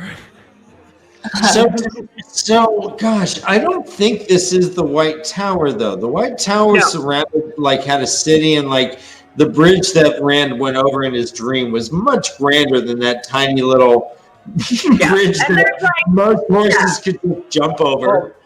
Okay, That yeah, is further I on. hear that, but how big is the White Tower? It's massive. You can see it from many, many miles away, and there's nothing to say that they're not in a wooded area that is many, many miles away, and Yeah. you see the tower Right. from that distance. Like specifically center at the top and right at the bottom. the tower also has like bridges and stuff branching out. It's not just like, you know, one phallic tower. There's like a whole slew of other things around it. Go back to the whole picture. Go back to that whole picture. Yeah, one sec. I had a thought. Sorry. Go ahead, Ace. I have a thought. This could be when the girls are coming back with Matt after Falmouth. It could be further down the road concept art. Oh yeah. You know, they're coming back with Matt. There's Varen, and there's, you know, they're coming back, and then they encounter the White Cloaks. They're kind of in an area like this, and the tower is just in sight. And they're all like, "We're so close!" And then the girls, you know, then Egwene has her little meltdown and lets loose lightning and everything. So it could be kind of that type of scene. Yeah, we aren't seeing any color shifting cloak or anything that would be even reminiscent of a warder style of dress in these people here. Yeah. Can I? So one of my favorite things that happened when people were speculating about this picture was that someone was like, "Oh, there's confirmation that it's White Bridge," and this was in the Discord voice chat, and Matt Hatch was like, "That is not White Bridge. Like, if that's White Bridge, that's that scene from Robin Hood Men in Tights when Little John is in the stream and he's just thrashing around, like, I'm drafting, I'm drafting."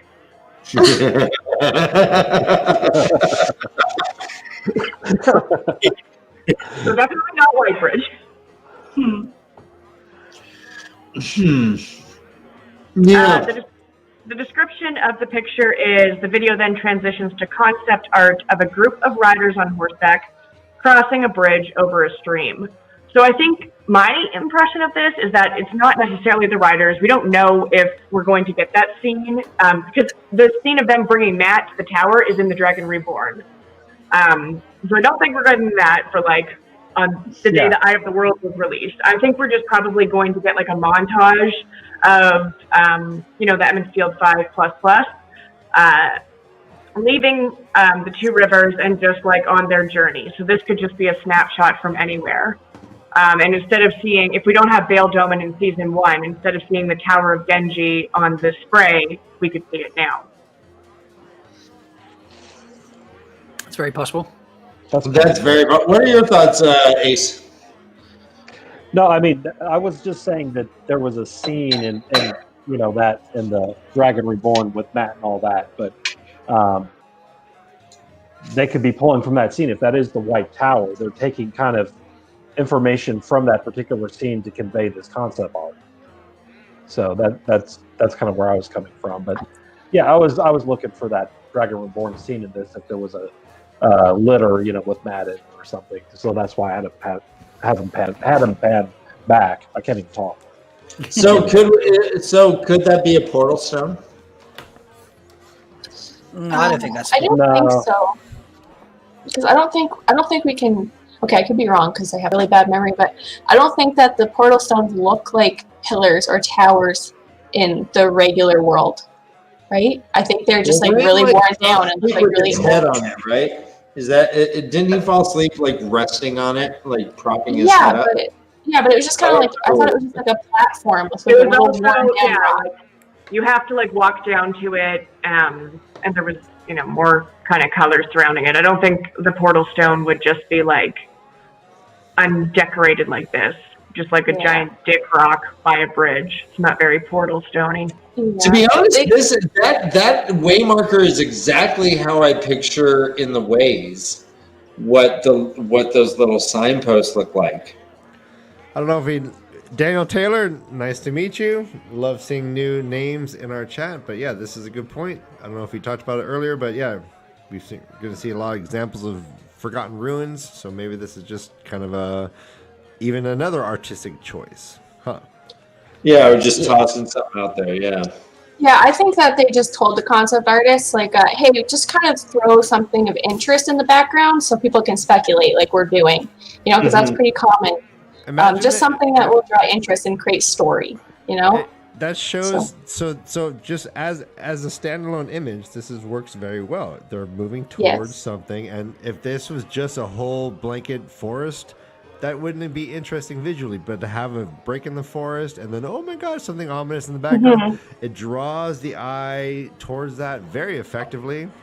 Well, the clouds are even pointing, like smearing towards there. Yes, everything is. It gives the drawing impression your of eyes motion towards- as well in the picture, doesn't it? Because if your eye is drawn to a certain point, then you feel the riders are all sort of moving towards that as well. So naturally, which gives my thought is that that little bridge. I've driven across many a little bridge, like on a golf course.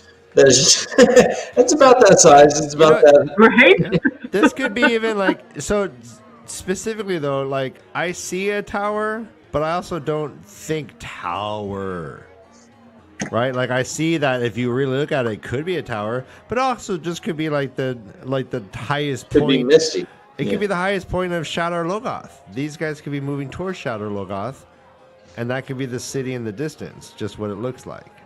I have to say, if I'd seen this picture and it hadn't been dropped, I didn't know it was dropped with WoTonPrime or anything. Someone was like, hey, look at this picture and tell me what you see. I see I see the boys from the Shire. I see the hobbits traveling with Aragorn, and I see that as Weathertop. That would just be my that was the vibes I was getting from this. Wait. Totally. People there. Hey, someone said there's a cabin, and if you really look, all right, so focus in. Like usually, I'm using my computer. I'm spreading my fingers. Boom, making it big. It does look like a cabin towards where the break in the forest is to the left. If you look at that dark shape that goes up in a very strict angle, it looks like a cabin right there. Oh, what? Like it was a little window, right? Yep. Okay, Or like no, I see that as a porch. Is that? I see that. Yeah. Oh, look at that! Oh, wow! Look at I'm that. gonna zoom in even more. It's That's just almost pixels. like a wall. Enhance. It looks like Sorry. pixels. You know. Yeah, that's I'm tough trying to think say. of Tony Stark's device now that will do that. So I see like a cabin and a porch for sure. Good call, man. So Is here's that just one a- thing we should point out is that Zach Yancey bringing it Well done, again. We got the so best- here's one thing I should point out is that if they were going to shadow Logoth, you would think that there would be urgency in their ride. This was a last minute decision to get away from Trollocs and all that, and so they would be sprinting toward Shadow Logoth if that was the case. This seems like it's a pleasant canter over a bridge. There's not a whole lot of urgency. No one's leaning forward and urging their horses or anything. This is Who's there's wearing not red? danger right behind them. So who's wearing red though? Let's all speculate. Who's wearing red? I think Nynaeve when I see that. Rhythma zoomed in on that, and she, because she's a big Egwene stan, so she zoomed in on that, and she made it her background, and WoTonPrime actually commented on that and said to Rhythma, "Oh yeah, we thought you might like that," or something in that regard. So What? could be Egwene, could be Egwene. Brother Dan, maybe WoTonPrime will like us someday. Oh, we're Rob's friend. They love Rob. They do love Rob. You just got to put up some wild speculation, and then they just like to tease you. So Beautiful. all I got was a redacted statement. So Right. All right, The whole so debate. I as an art, just art piece alone, I really like that. I like the parallels of big penis, little penis. I like the idea of this being like, like if you got close to it, it'd be like, Barrelon 200 leagues left, White Tower 200 leagues right. Right. Like, Tokyo 4,000 miles that way. Yep, marker stone, and just like, but actually it just gives you directions. It's not even magical at all. Right. So if that's Egwene, then who is she riding right now? There's a woman in the very, very back. Who is she riding?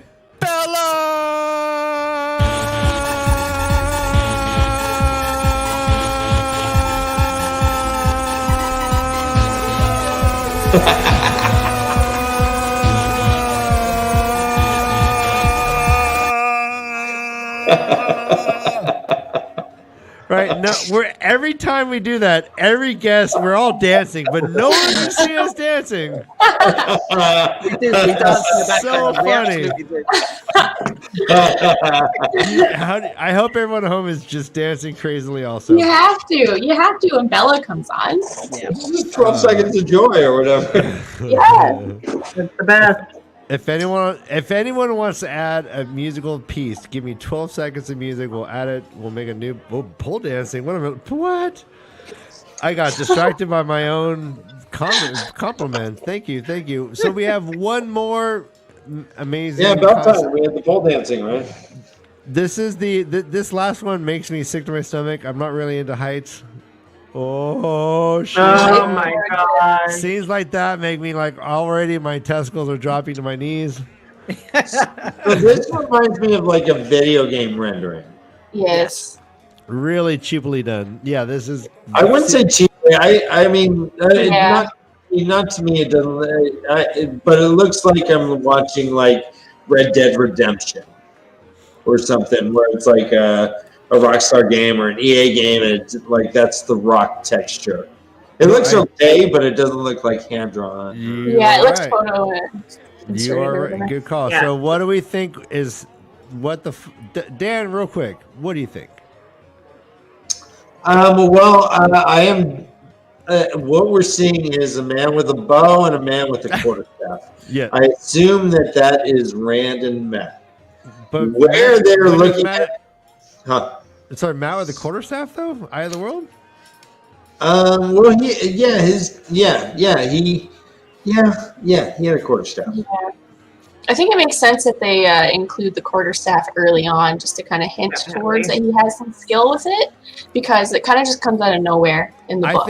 I think he's gonna twist his ankle and kind of use a stick to like, help himself keep walking. Like he has got to get to Camelin.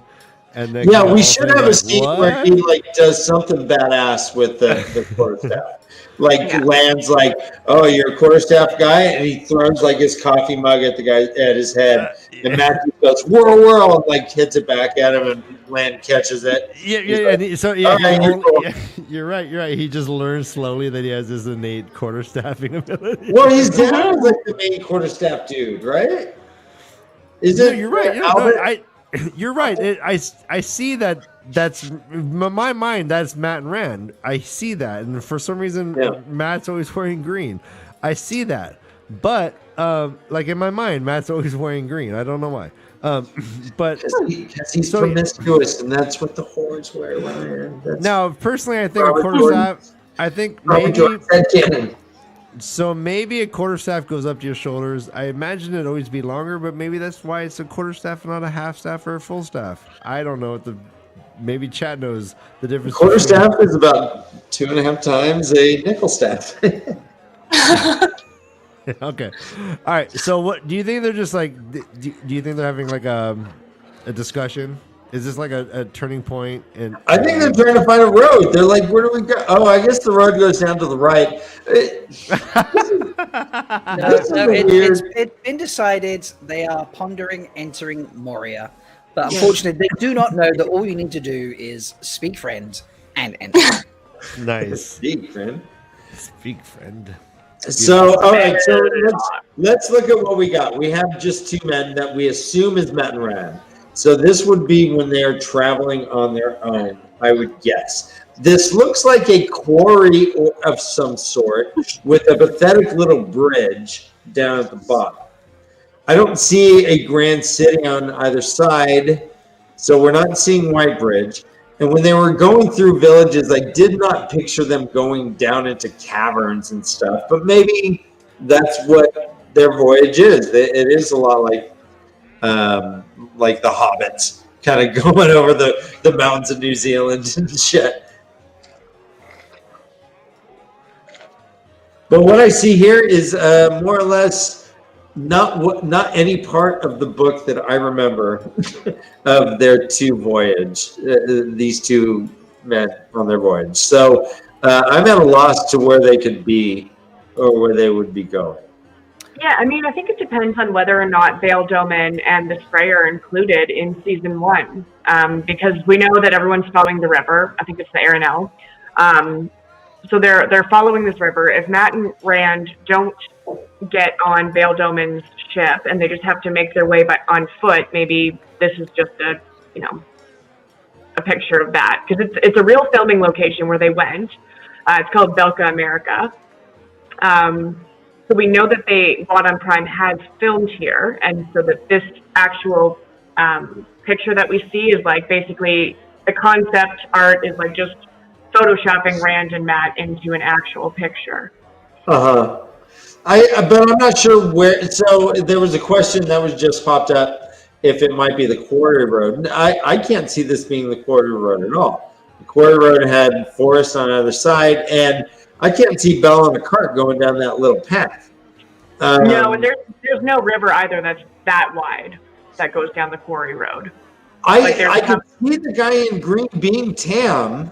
He does walk with his staff. Like when he's walking, he has a spear as a staff, but it's not tipped. But maybe they pull off to the side and hey, look at this. And then they go back to the quarry road. I'm not sure, but there's no way that Bella's going down that little craggy little path on the right, and that bridge doesn't seem to go anywhere. Photoshop.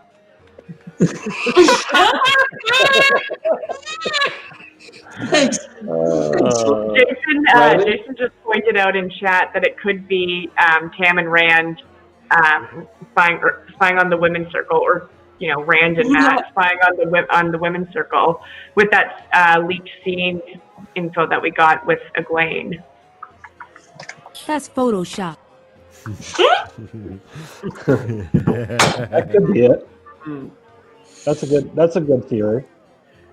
Yeah. Again, what I think this is like this is nowhere near anything we're gonna see in the show. I think this is just I do believe it's Matt and Rand. They're just using signifying things, sword and staff. I mean, if this is a scene in the book, this should have to be like way like last episode for some reason. I still can't really fathom unless The this only is re- like unless this is them on the way to the blight and somehow these two people step up, are conversing, and then Loyal's like in the background. They're all gonna like come into the picture. What I think is it's more like artistic again. I think it's like it's nice to have two figures when it's just like, and then like everything again like visually is like leading in this one way. Although I do not like that Rand is looking left and Matt seems to be looking straight down or something. It's kind of they look like it seems like they're having a conversation that's uncomfortable, or right? Like seriously, like they're not looking at each other. Like, he's like, Matt's hands like kind of over by his dick for some reason, which is weird. He's like kind of uncomfortable. He's like protecting himself.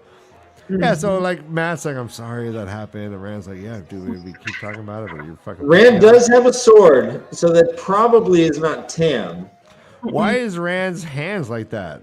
What is he doing with this? Like, is he holding the bow? Like, it looks like he's bow ready or something. Well, it's also important to note that, like in this video description, so as Rafe continues to talk, the video cuts to a concept art of two men overlooking a valley. There appears to be a small encampment and bridge near the river below. So you can see Rand looking at that encampment. Yeah, that's what I was thinking. I was literally going to bring that up. That it looks like a little camp down there. So I'm thinking because they can't do all of the cities, that maybe they'll have like an important scene down in that camp. And this was just too beautiful of a location, and they just wanted to use it somehow. Yeah. I don't know. Maybe it won't even. Maybe this location won't even be in the show. Who knows? Hey, Village, what do you think? What's your gut tell you? I mean, the only thing that's anything related to mountains is the Mountains of the Mist. You know. Mm-hmm. So I was thinking it was like after they get over the ferry, and maybe Matt and Rand are one of the first two out, and maybe Lan is scouted ahead, but they're kind of like scouting behind type of thing, and maybe they're on their way to Barrelon or Shadow Logos. So, what are the chances that they're actually urinating off the ledge there, Village? I think there's a 50-50 chance. That's amazing. What am I seeing? The crossing swords, I mean, they need to be careful because when you're peeing off a ledge, Wind blows. you don't want to be getting caught up.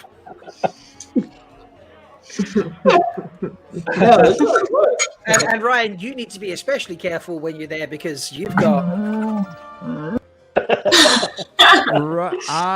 Okay, well, let's get into it. I just discovered this. Like, these are, first off, like, one of the things I'm doing with this show is I want to put myself in an uncomfortable situation, challenge myself, and then grow each and every day. That's what life is. I want these butterflies in my stomach. But I do not want to publicly realize on YouTube, on a live stream, that I have tiny little arms and my brother has epically long, elegant arms. This is blowing my mind. I'm so upset. Look at him. Poor Ryan. I'm already writing Amazon. I want to return. Look at these. I'm going to get arm extensions. Oh, you're flaunting. Look at that. Look at over there. Like, mine do not even touch the top of my head. I literally can't brush my hair. What is happening? I just learned this right now. I can't even touch my own baby soft spot that I still have from youth. Throw up your arms. Can you throw them up like? You grow every day.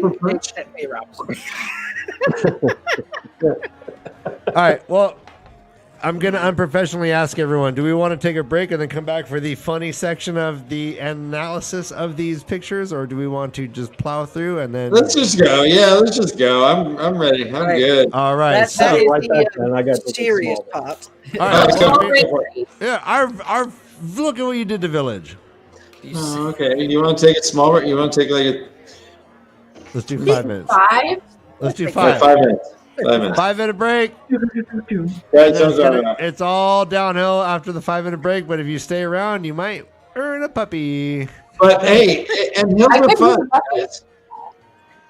bucket. What was that? I want a puppy too.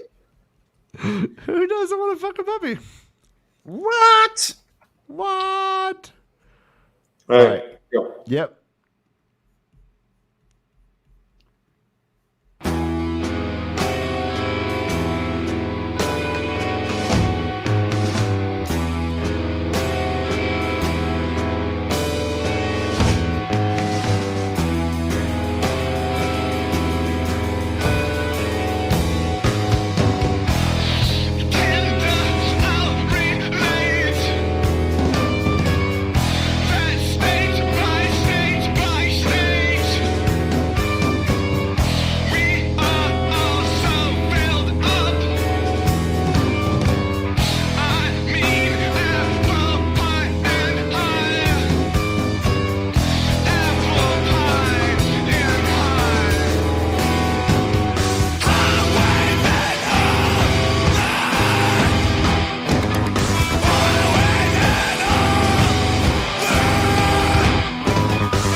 Precise Reds.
critique of your sexuality, your taste, your positions, your past. What's it mean? What's it mean to me? Dirty is. Dirty is. I'm so clean.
Holy! I think we have a new tradition brewing. Gorgeous. All right. Are we all back? We are back. We are back. We are back. We are back. Orale. Odele, odele, odele, odele, odele. Oh, is that the old man? All right, so There he is. You're muted, Ace. You are muted. Oh, who's our old friend there? That's Duke. What up, dude? What up? What a Duke good boy. Duke is the store dog. He goes to work with me. Oh, nice. Oh, Duke. he's the welcome dog, the welcome committee. He's the one who closes all the sales. I can't close it. Duke Oh, closes every sale. That's awesome. good boy. Dude. Does he have a favorite mattress? What's Duke's favorite mattress? Is it He does. Sealy? No, he's really good. He doesn't get on any mattresses in the store. But when he comes home, he's on the Tempur-Pedic like that. Wow. Duke's got taste. Duke has good taste. He So, runs yeah. hot. All right, so we're being asked, did we see HR Puffin stuff back in the day? I did. Yes. HR puffing stuff. Can't do little, but it can't do enough. Tree turned into a sock. That is true. I turned back. It's excited to okay. see that. So yeah, Tree's known to go to raves and punk rock concerts and just Oh, yes. pull out the sock puppet. She won't. Her whole body is stiff as a board, but her puppet's going crazy. Yeah. She won't move her body. What is happening? Oh, Accurate. yeah. Oh, All right, so I went through. I was really like I did my unraveling the pattern. Thinks he's an expert. Everyone's doing their expert analysis. he's pretty expert. No, he's pretty expert. No. Well, he thinks he is, but he didn't find half the shit that I found. So I took these images and worked them through an analysis, an algorithm, and mojo. A lot of mojo. A lot of The main ingredient. a lot of vim and vigor. And then let me show you. We're going to go through them back in the order that we watched them. So the first one was Shadow Logoth. But what we didn't see when I put it through my algorithm, so much comes out. Oh, look at all the Look at people. that Wow. Those are the people in the shadows. That's a Nipple tuck. lot of people in the windows. I was there. Wait, I was there. is Todd taking off his shirt? The thing we see way in the distance in that other picture. Oh yeah, yes. That's where the eye is drawn towards that. Todd is the dome tower. Yeah. You know, these are much like those old paintings where you have to like adjust your eyes and like these just color spots turn into something else, right? Yeah. So Look at Andrew from Black Tower Pod just like creeping on Alan, and Alan is just gazing in awe at Todd's nipples. yeah, This is fantastic. there's a lot of nipple love. Oh, So much nipple. You know, Dean Moxley is not into the nipples, though. You can tell Dean right away. Moxley's Dean's like, why am I in this? I'm looking mean. Dean's Jake hating is on the way nipple. too But happy. Johnson's into it. Chanson's, like, damn. She's like, meow. I did. Look at you, like Dan, just staring agape at the greatness of Nip. That's my everyday look at Todd. Yeah. At gape at the greatness. Why is Dan in the picture and Ryan's not? No, I'm the writer. Oh, okay. Wait, what? Yep. I can see it now. Yep. All right. Yeah. All right. So everyone, no one knows this, but on my high school, so when I went to prom for the first time, I've been to 3 proms. I'll tell each story one day. I went to prom, and one of the things we did is we went to like a horseback, like a night ride on horseback before prom. And I was there too, Ryan. I remember this. Yeah, you were there. But do you remember that I got kicked in the fucking leg by my girlfriend's horse? God. And she had to be home by like 11 or 11:30 or something. And we're like, all right, let's do this nighttime horse ride, then we gotta go. It was crazy. Anyways, yeah. So, I mean, I got my horseback riding skills then. I stand by this story. Nice. Good night. Yes, go on. I've tried to preempt these without actually looking. And so I have a little mini reaction thing for every slide you're bringing up.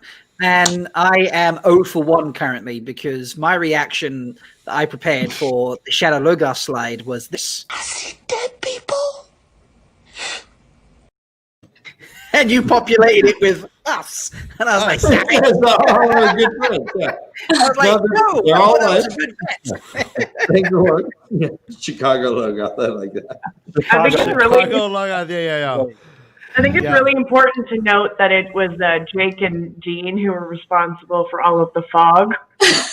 they've hot fogged air and all. On Discord. All right. He's so, like, yeah. So this is like at a fish show or something then? Is that what we're seeing? at a fish show. I don't know. All right, so no, this is one of those steps you have to go through to get to a Nine Inch Nails concert. He makes you find the hard drive in the bathroom, and then you put it in your home computer. Then you go to a location. They put you in a van, and they blindfold you, and they take you down, and then you get on a horseback, and you go through that very street, and then at the end of it is Nine Inch Nails playing to 100 people, socially distanced. Where everyone has their own headphones and they're all hearing their own concert. Yes. Oh no, that's Flaming Lips. All right. That sounds like Fred Boat to me. All right, so yeah, so this is the way the Leafs official headcanon of that picture. Let's move on to the next one. Dan had requested the Beltine, and that's the next one we're gonna see. So yeah, if you go through my algorithm, you'll see in Beltine we have here Brandon here is clearly having a great time, but he seems to be punching this guy in the face, which is weird. We have shrimping out. Narg is dead. We have Narg and Shrimp Out. Yeah, D. Moxley taught us about the Shrimp Out. Sen Bowie is doing his dance, and then over here on the left we have obviously they're scheming as crazily over their land. Land with stony face. Is that Tom? And there's Tom. Yes, Tom's looking very devious. Tom's just scoping on the young ladies. He's like, that little pretty slip-up girl. Well, no, I think he's watching the Shrimp Out show, but yeah, could be. He's like, I got winner. He's like, I haven't seen this since the first stage. You're hilarious.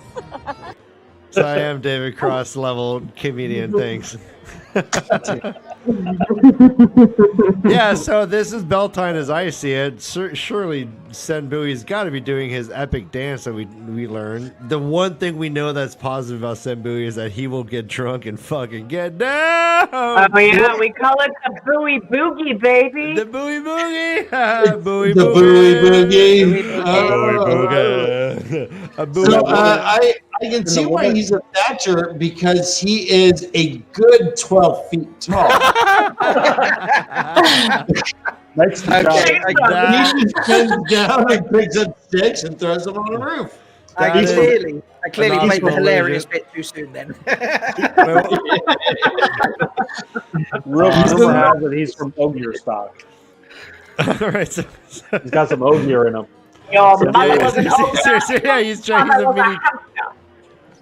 All right, so the next one we saw was the just lonely travelers going through the. Oh, what's going on? Wait, what? Wait, why am I in the Tower of Penis picture? Hold on. Wait, no. Penis, right? Oh my!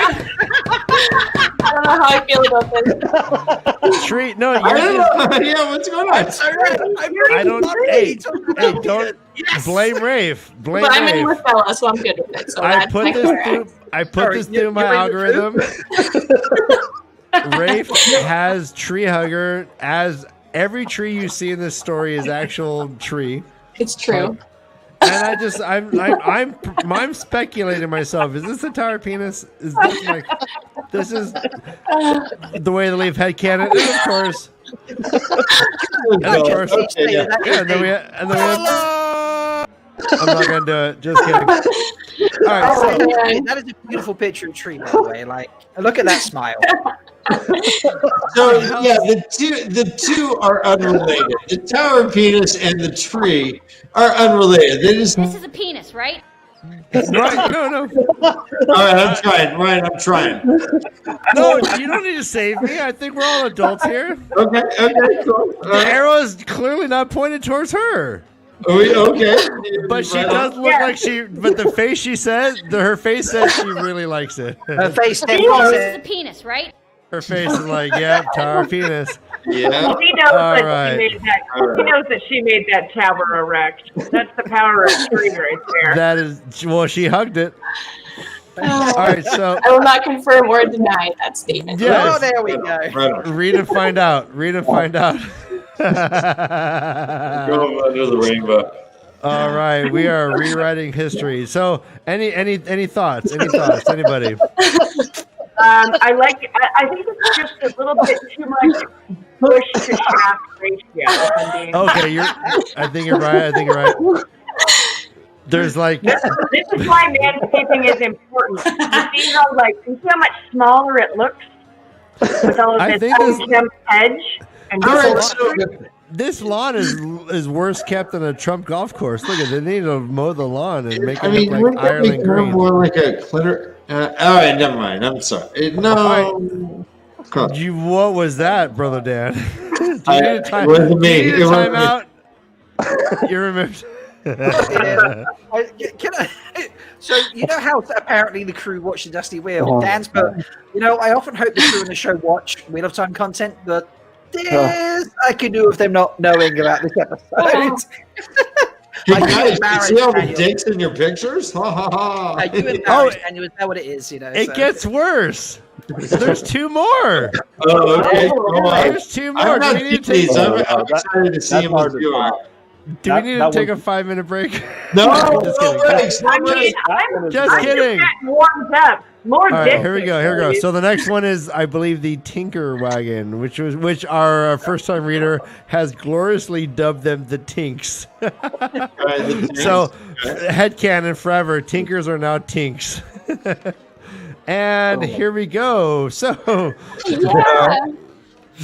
I have a couple things to point out. Andrew the Bard is playing guitar by the fire. I'm just chilling, enjoying it. But look at these defensive weaknesses.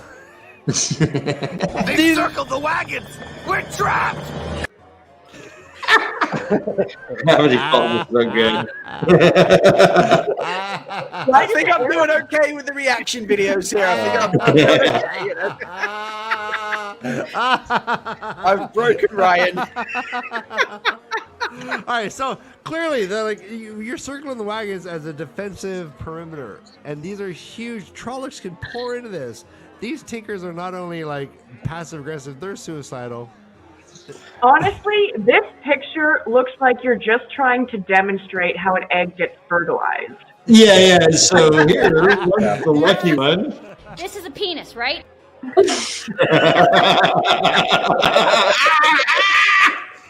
Hate uninvited guests.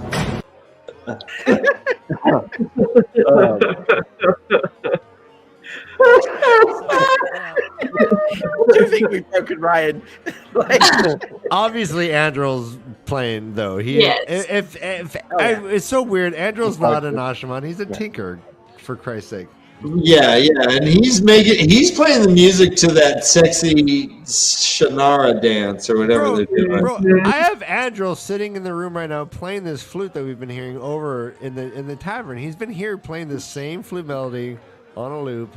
Well, Ryan, do you remember that sexy Tinker dance that made Perrin blush? Yes. That Elias is like, thanks, boy. I haven't had a boner in a while. You laying down like that looks like you've just, you look like Rudy Giuliani going to tuck into his shirt. Love it. Love it. That's crazy. All right, the arrow is this firm. You're right. Yeah, you are. We are impregnating the camp. It's all violent. Right, Andrew is Sarah, thank you, Rainbow. Yes, this is Sarah. that sexy dance that parents like, gosh, I gotta go pee, I guess, again. But geez. All right. So the last one I have for us is our two fellas looking over the ravine.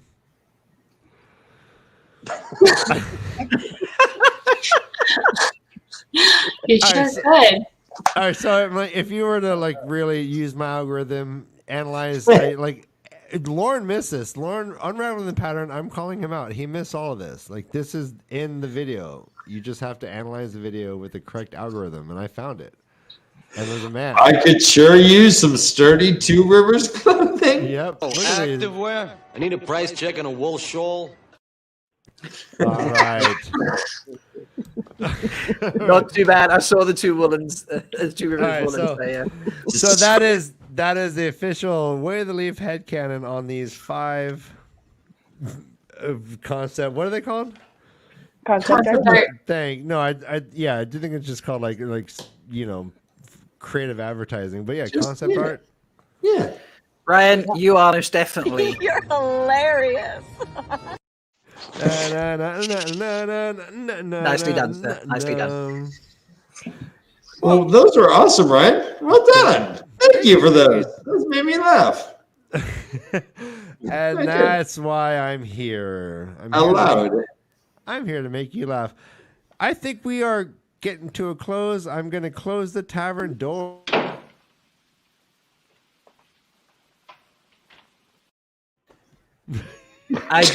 Would you like to? I have the video that WoTonPrime actually dropped. We could finish the show playing. Yeah, that exactly. Oh, open. Well,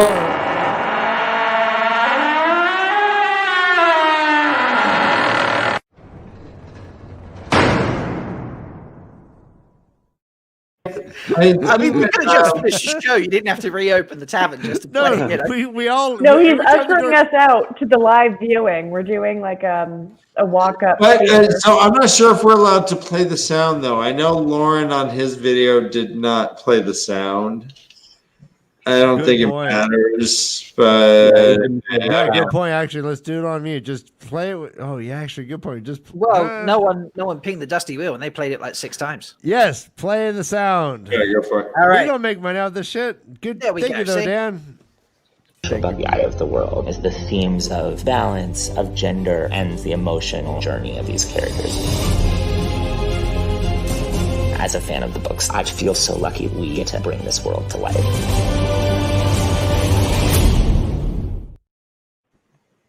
So wait, real quick. I love it. He had like 2.5 seconds to say key points, and he said balance and gender. And the emotional journey. And emotional journey. That excites me to know it. Yes.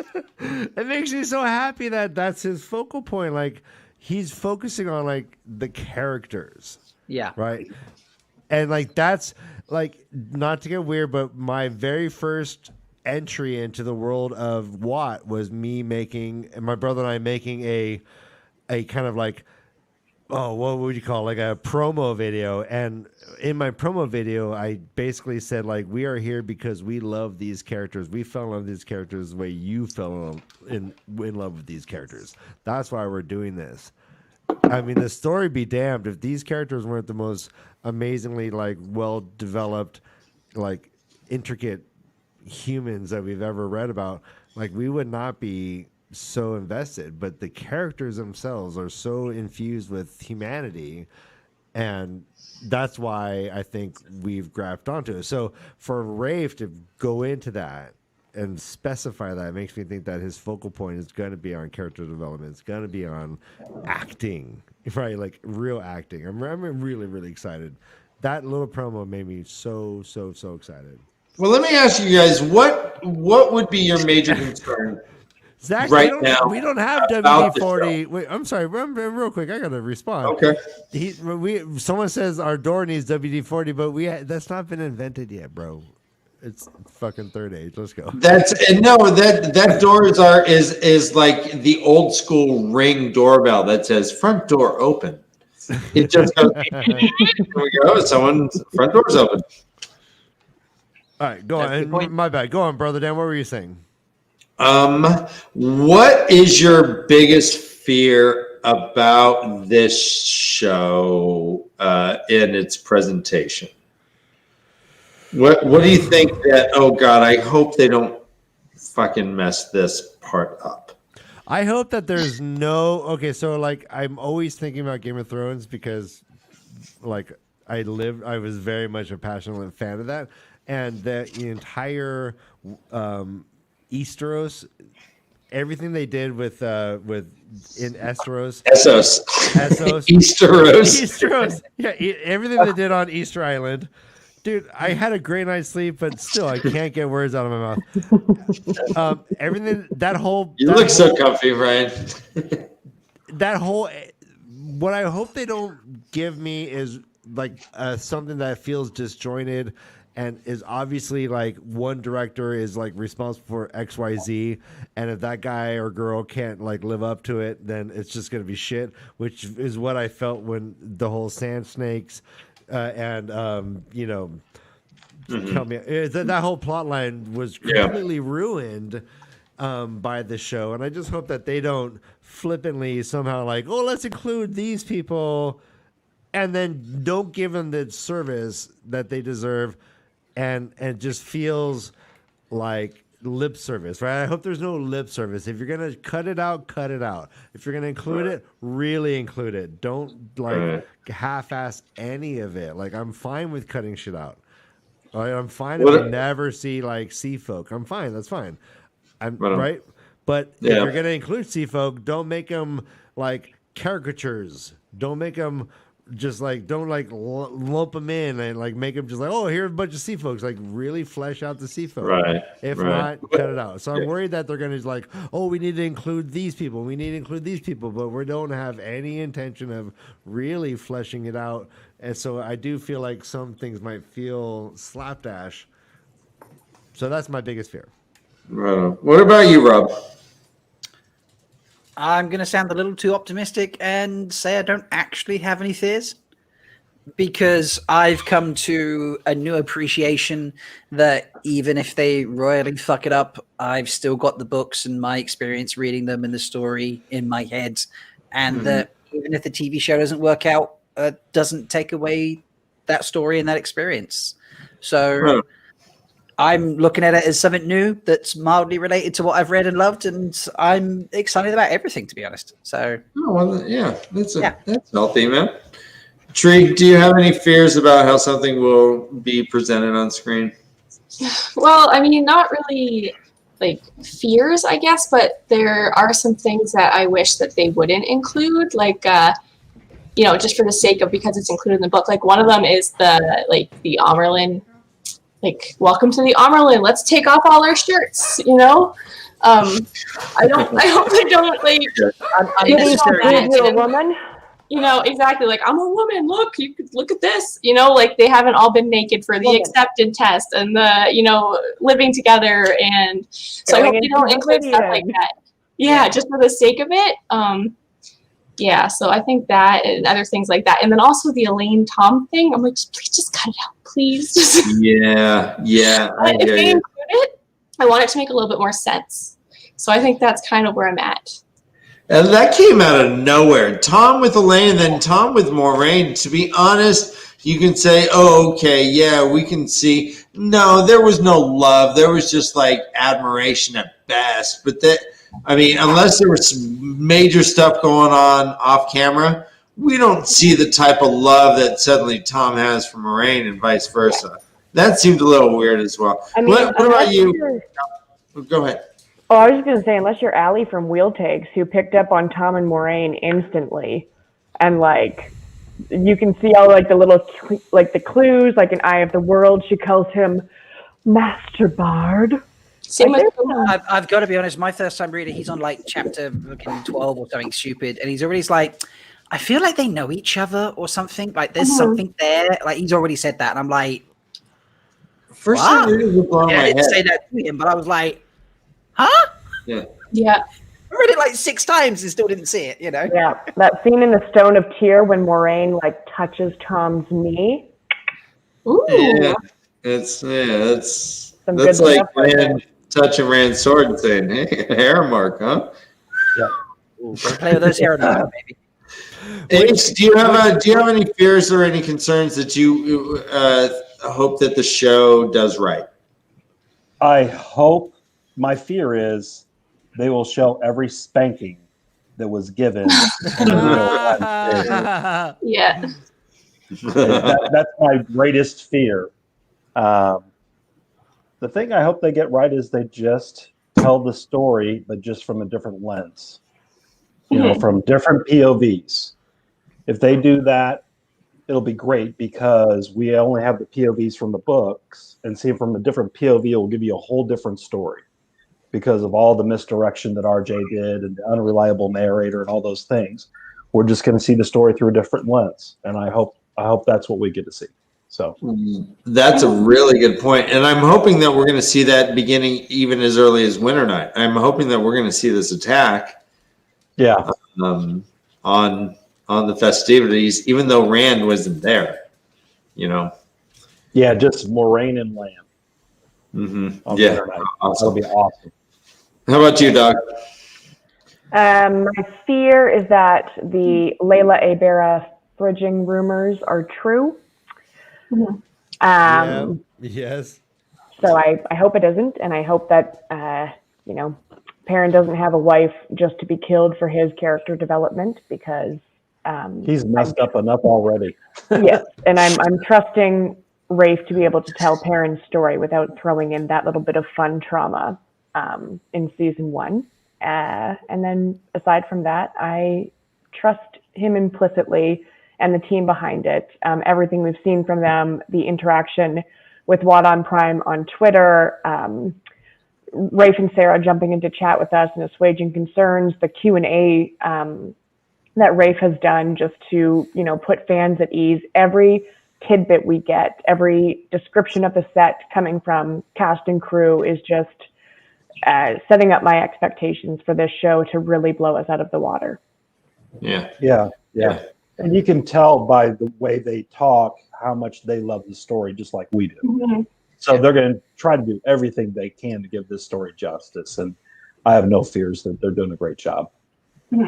Absolutely. And if we're to take the Amazon series The Boys for any sort of template, that is a gorgeous show. My goodness, I watched that show and it seems like they're just using better cameras.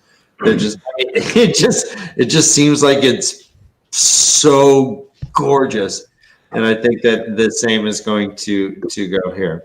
Oh, yeah, my fear is that the things that I have in my head as far as like men's viewings, as far as like Perrin and his wolf talk, and even as far as like weaves in general, how they are going to be portrayed. These are all things that have always been esoteric in my head. And even Perrin being like, yeah, he's saying this, but it's more like visions of things that he's interpreting. That might be hard to show in a satisfactory way to me. I mean, like men, I don't want like these weird like holograms over people's heads necessarily, but it could be done cool. So I'm trying to be open-minded, but that's my biggest fear. My other biggest fear is that the character of Tuon will be. Robert Jordan did a really good way of making her charismatic and sympathetic, even though she was a horrible person in charge of a horrible regime that had horrible slavery of these things. Yet it didn't hurt Matt being linked to her.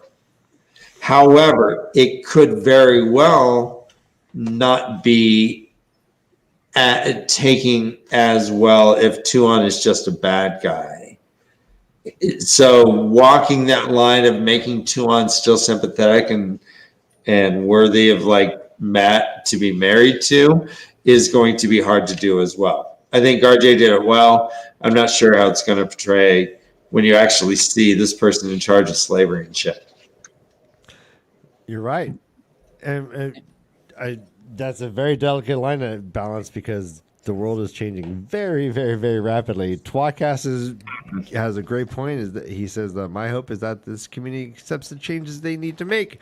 And I believe I will. I believe I will have an emotional response at first. It might be negative, but after I change is the only constant, right? After I sit with it. Well, yeah. Well, I mean, like I eat the same cereal every morning. I drink 2. What cereal? What cereal? Puppet Puffs? Captain Crunch. No, you're probably coffee. I'm kidding. I don't eat. And I don't eat. You're right. Look at me. Like I'm a fucking. You're wasting away. You're like a fossil. I was watching. I don't know if anyone caught it. Lesbian Nerdy interviewed the gentleman from Cool Story podcast, and they were discussing, changing things from a book to make it into a TV show. And they made a wonderful analogy. When someone covers someone's song, you don't want them to just exactly repeat the song they're covering, because that would be pointless, wouldn't it? That's like, let's just release exactly the same song with the same music and the same lyrics in the same place, the same inflections. Like, you're not going to enjoy that. That's not going to sell. That's not going to be popular. No one's going to appreciate that whatsoever. So that applies to good cereal helps grow. I love that. Yes, DK. I officially now hate and love you. So, when you're remaking a book and you're also then changing, from I'm hugging myself. You're choking yourself. It looks God, like. Giving myself self-love. Ryan, maybe that's your issue. Bro, every dance move you do feels like self-love. Go on, Rob. Go on. Sorry. No, so you want it to be different. So that applies when you're making a TV show as well, I think. I want to say on some level I agree with that, but also on some level, like, if you're putting on a play, right? If you're putting on a play that's already been done, right? Mm-hmm. Then the challenge is to have fidelity to the play, but then put your own je ne sais quoi on it. But there's the initial fidelity. So you're trying to recreate it, but doing it in your way. But it shouldn't not be the different story. It should be I'm not saying we all know. They need to change the story, but if they made the same play, that would be boring, wouldn't it? So if they make the play and then, just... Like, I think for me, like any artistic challenge, any artistic changes would literally only come because I understand that the medium requires it, right? Like for me, like like if you're gonna cut something out, it's because it's that's expensive, or we only have X many episodes, or it's 2021, and that doesn't land the same way as it did in the 90s. You're right. So there are some adaptations that we're absolutely going to have to factor in because Robert Jordan's RJ's feminism is very different. Right, and if you're doing your cover of like Hotel California, you're not going to cut anything. You'll do it different, but you're not going to cut anything. You're not going to call it Hotel Oregon. You're not going to say, I don't want that second verse. That's not really important to the story. And just cut out the second verse. People will be like, what the fuck? They didn't do the second verse. All right, there's so much fucking arm abuse right now. This is getting crazy. I'm so sorry. Like, yeah, all right.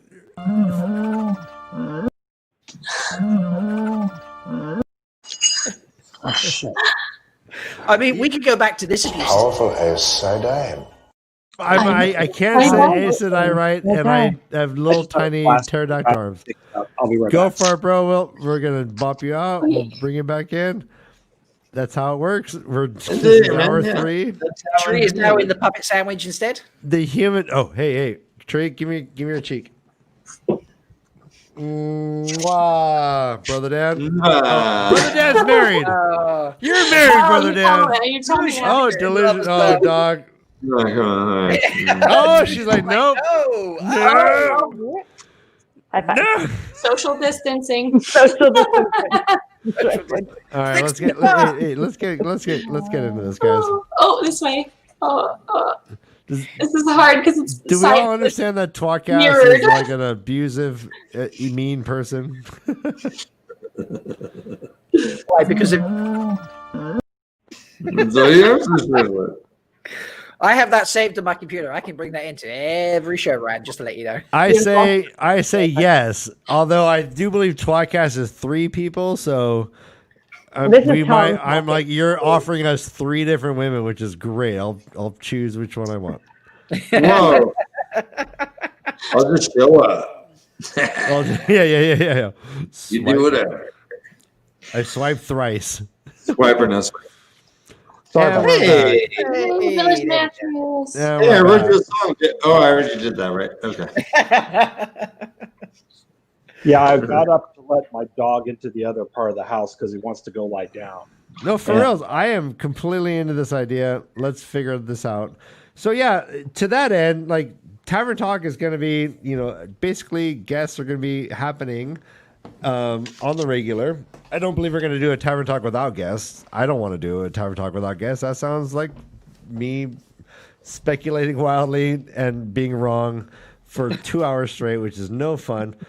But what we're going to be doing is, right on, cool, okay, cool. Yep, which is what our old podcast was, and that's why we stopped it. It was not fun. So basically, we are now doing Tavern Talk every Sunday, but I want to announce that on the first Sunday of every month, Tavern Talk is actually going to be handed over to our friend Tree, and Tree's going to get between. Bring her on up, and we are going to be doing Pictionary. Yes, Pictionary. Very Tree. For our every first Sunday of the month, the team of Tree, Dan, and Rob and I are going to be bringing you a challenged, content creator filled Pictionary game. It's going to be super fun. It's going to be wild. It's going to be as wild as we do here, but we're going to be drawing. So the idea is that we're going to have teams. There's going to be Team Ryan, Team Tree, Team Brother Dan. Our guests are going to join our team. We are going to draw for them, and they're going to guess with us. And Dana is going to help moderate this stuff, right? And Dana Lou's going to be in the background. Yes, Zool's going to be in the background giving us the prompts from chat and from Discord. And Rob from Malkier Talks is going to be the host of the show. He will be the host and the judge, and he will be in charge of production. He's our Alex. Rob, I thought we agreed on this. Oh no! No, I'm one. Yeah, I'm doing it. Yeah. All right. So yeah, I can produce. Yes. Yeah. So again, the first Sunday of every month, we're going to have a Pictionary game, and we will be keeping track of who wins each month, and we are going to have a playoff, kind of like a whole thing going on. So yeah. And Mendarb, you vicious man, you. Wait, what was that, Rob? What was that, Village? You gotta have a 64-team bracket playoff of Pictionary. Oh yeah, for sure. We're gonna have a whole. My job is just to moderate all the dicks that will get drawn.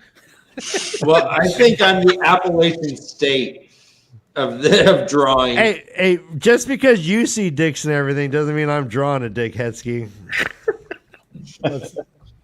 Yeah. This is like This is a penis, right? Thank you.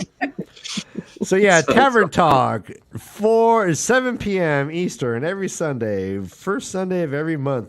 Tavern Talk will be handed over and will become what? Pictionary Talk? Ooh, yeah. Pictionary Tree. Pictionary Tree Talk. Tree. Pictionary. Treetionary. Treasonary. Oh no, not treasonary. Oh no. Too soon. Ha ha ha. Don't tread on me. Were you there? Were you there, brother? Hey, brother. Were you there, brother? Stand by, Dan. Stand by. Is this where we put in a really long, complicated, and unnecessary? Right, can everyone give us a like and subscribe for our very topical and very vague political humor? We only have 17 likes. At the end of this, tomorrow morning I'll look and we'll have like 100 views, and we only have literally 17 likes. Everyone sucks at Big D. What? No, people just don't realize how important it is to whatever your algorithm. I know, like all the science says, like, literally all the studies say that I should be like every 10 minutes saying, "Hey, everyone, press the like and subscribe button." I don't want to do that because you're not all lemmings, but apparently I need to. We should also be doing 94-second videos. If Ryan gets lots of likes and subscribes, he ends up doing things like, "Oh, kitty." He ends up doing things like this because he enjoys it so much. And then I change my pants. And then he changes. And the coyotes respond. Rainbow got there soon and liked it earlier. So thank you, Rainbow. You did your part, my dear. Well done. All right. Well, it looks I like was thinking of that meme where that soldier girl's like, "I did my part," and she salutes and looks at the camera and smiles. You know what I'm talking about? Nope. Damn it! I'll put Everyone, it in the I chat. am closing the tavern door. Wait, what? All right, what? Tavern door is closed.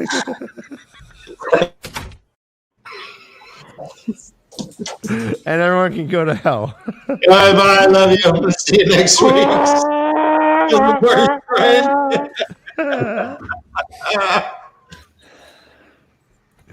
right. Well, all right. No. Yeah. You know, give us a little more time. Books down. We're talking. We're gonna let's resolve. We got a little bit of time. Let's let the song play out. And thanks. We're gonna say bye and hi, and we're gonna remind everyone to go to our. Yeah, Dean, where'd you go? Why didn't you hang out the whole time? Well, we're about to finish, you know. So. All right, everyone. As always, our brother from another, our friend Rob from Malkier Talks. Thank you for all that you have done and all that you're doing for our show. And thank you for being the guy who's popping up, all the funny clips. Doing a lot of the chat responses. You are amazing, and I appreciate each and every time that you join us. And it is a joy to be here. Thank Rob for the amazing recipe for Vannon's stew. Oh yes. Ace was saying made Vannon's fish stew. He had jalapenos in it, and I was like, yes. What kind of fish did you use? 2 thumbs up. Yes. What'd you use? Cod? Salmon. Oh shit! Oh, that sounds good. Big piece of salmon as well. I was like, damn, that's a lot of fish. It was a good piece. Our friend, that's not what she said. It's a wonderful to finally meet you in person here, virtually in person. I've been doing authentic ads for you. I've been hoping. I've been spilling guts. I walk out of here and I'm covered in blood. I've just been so.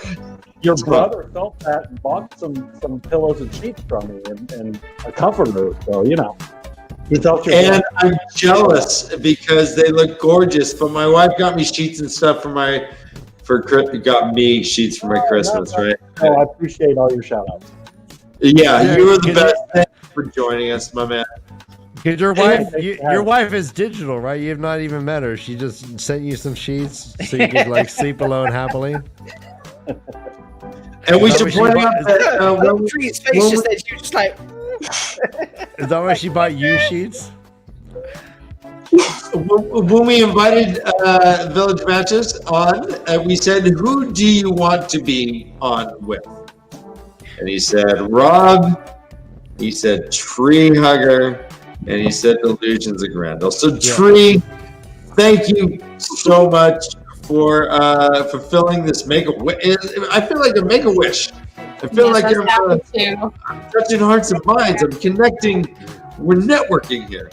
Tree, your art behind us, we can still see it. I love the details. I love the placards. I love our coat of arms and the thing above the bar. I love it all. I love Bella. I love the fern. I love the fireplace. I love the cobblestone. God damn, I love it all. I love the 80s lamp in the back right. And I love like the little socks that are drying on that chair. Sure, socks. Those are puppet pants. Puppet pants. What? Those, right. Because my legs were gone. That's so funny. Right. Oh my God. The canon changes. All right. And finally, last but of course not least, Delusions of Grendel. Thank you so much. You guys are with us every show that we do, and it warms the cockles somewhere in these public cockles of my heart. My girl dog, I love you. I adore you. You are. I really hope you're not he's not sexually harassing you at all. I'm not. When he's saying puppet cockles, he really is. He's just old English. He loves old English. I'm rubbing on your leg because that's what puppets do. Don't worry about it. This is the way. What am I seeing? I know. And everyone who has been hanging out with us and watches us all the time, you guys are the best. Ryan, go ahead and make fun. But I'm throwing kisses. I'm throwing kisses like international flights out of Tel Aviv. I am throwing kisses like I'm Patrick Mahomes. All right, so ever since Brother Dan's anger management group, he has been so effusive with love. I want to thank Brother Dan's anger management group counselor, Roger. Look at my tons of heart. Yeah, no, Roger's been doing wonders with helping Brother Dan accept his both sides of him, the loving side. Yeah. Right, so that we're more integrated, right, Brother Dan? We don't break things anymore, right, Brother Dan? We don't break things anymore. I haven't broken anything like today at all. No, see, this is so great. Underneath Brother Dan's camera view is just like a wreckage. It looks like Lebanon, but we put on a happy face. I love you guys. Guys. Ryan, do you want to be? Look at this man. Look at this man. This man used to. Who doesn't want to sleep in that bed right now? Seriously. This man used to not have legs. Now I have legs.